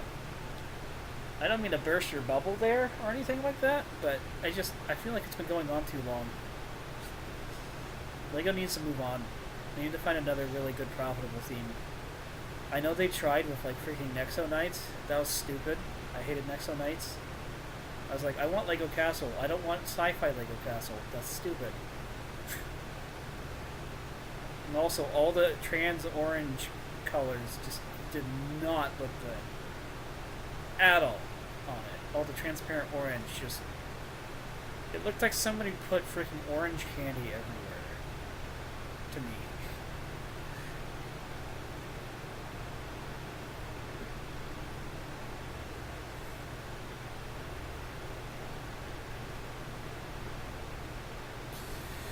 I don't know what they were thinking with Nexo Knights. Now, the whole book thing is funny. I like the evil book of evilness or whatever it was called. But everything else just did not do it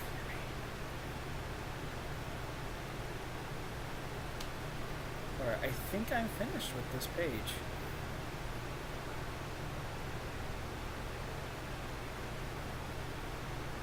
Any last questions within 5 minutes, or I'm going to probably end the stream because I am done with this page.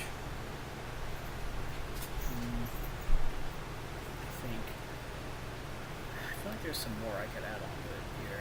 Actually, you know what? I'll draw a table. Because guess what? This part right here looks really barren, so I'll draw a table right here. And some stuff on it.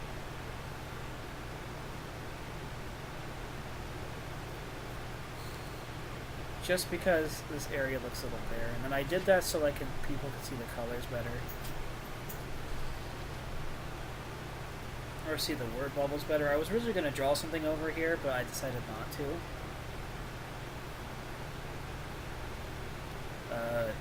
Maybe that was a mistake. I don't know.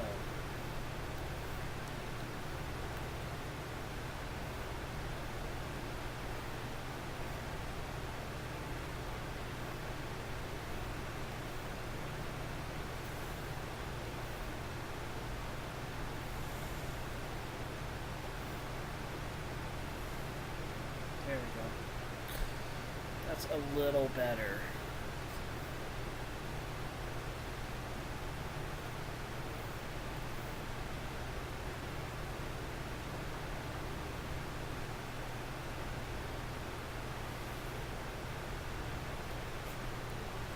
Those freaking solo plastic cups right there. So I should have made them red. Oh well. Dr. John Keller's just that freaking tappy, I guess.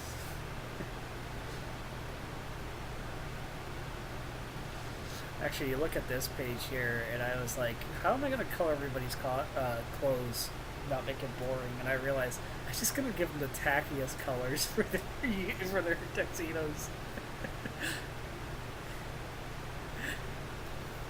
I think it's great.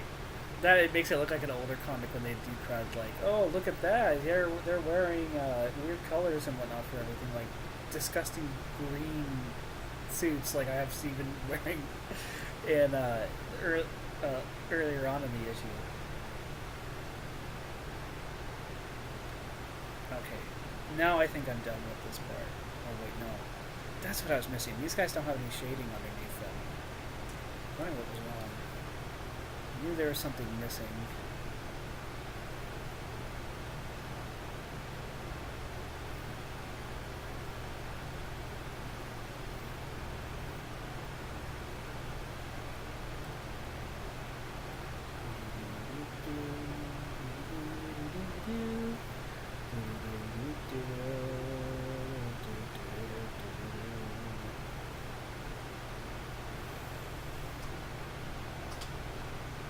Watching a lot of Temple of Doom, by the way.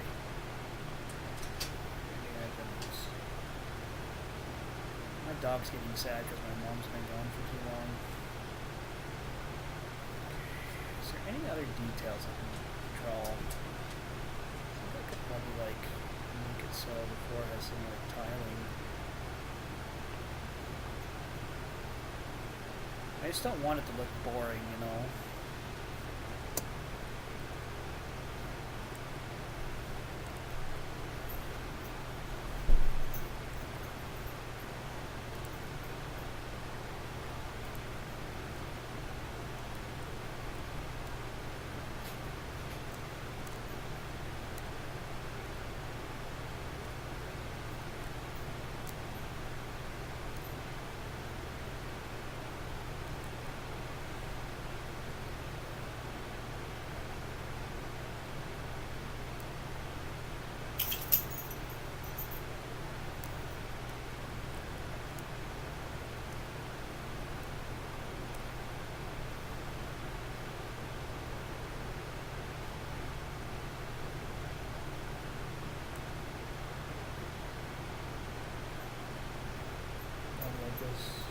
Sonic logos, I tricked you guys.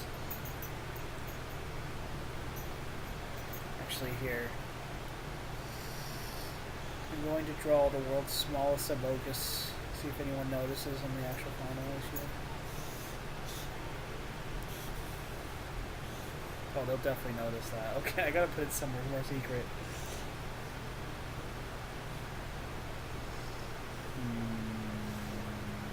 Where can I hide this? Oh my gosh, that does not look good up close. Now I think about it. Doggy, I know you want Mama back, but she's off at the fair right now.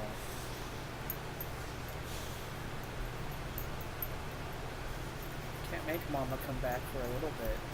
I'm sorry.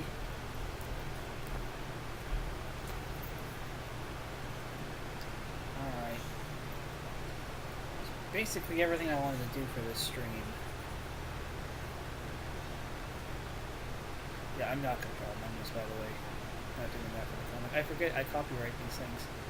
I don't want to have copyright infringement problems. Alright. That's a completed page if I've seen one. It's a nice looking one too, actually. So there we go. That's the last page. If anyone has any more questions, well, not the last page, that's the last of me drawing this page. If anyone has any more questions, please ask them now. So I'll probably be stopping the stream in like 5 minutes. Or when I have to attend to my dog.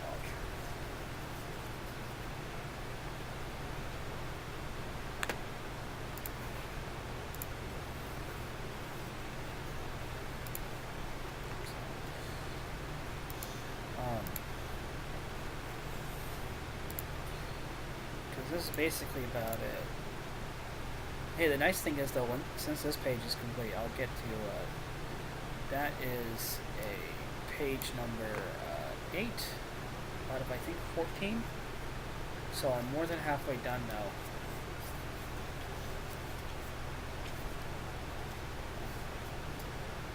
Actually, I'm getting very close to being done. I just will have to draw a cover too. And I'll probably do a letters page again, because I did have some people sending like 1 or 2 questions.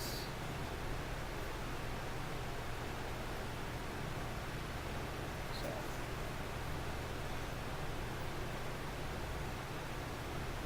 I'm gonna wait for the chat to catch back up. doggy. Are you giving me your toy? You want to play a little bit? You want to play in front of the audience? Yeah, are you being a cute doggy? Yeah. Are you sad because Mama's gone? I know. She's been gone for a while, hasn't she? This is my dog, Aspen, by the way. Say hi, Aspen. Okay, you just want to chew that. Never mind. I can't work on another page because I haven't drawn up the next one yet. So, let me center that again.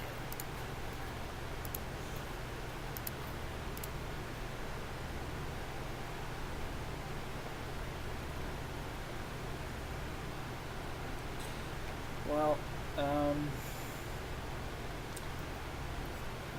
see if anyone has any more questions for a few more minutes, and I'll let the chat catch up too with the actual stream because I notice it's a little behind.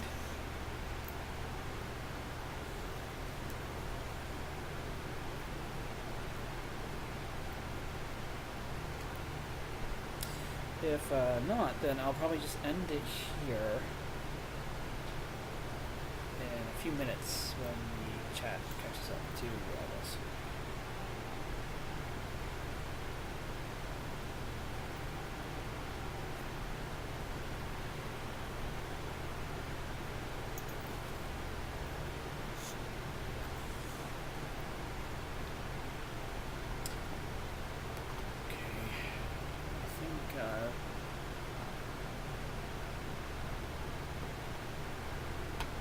I think there's no more questions. Alright. Well, I hope everyone enjoyed the stream.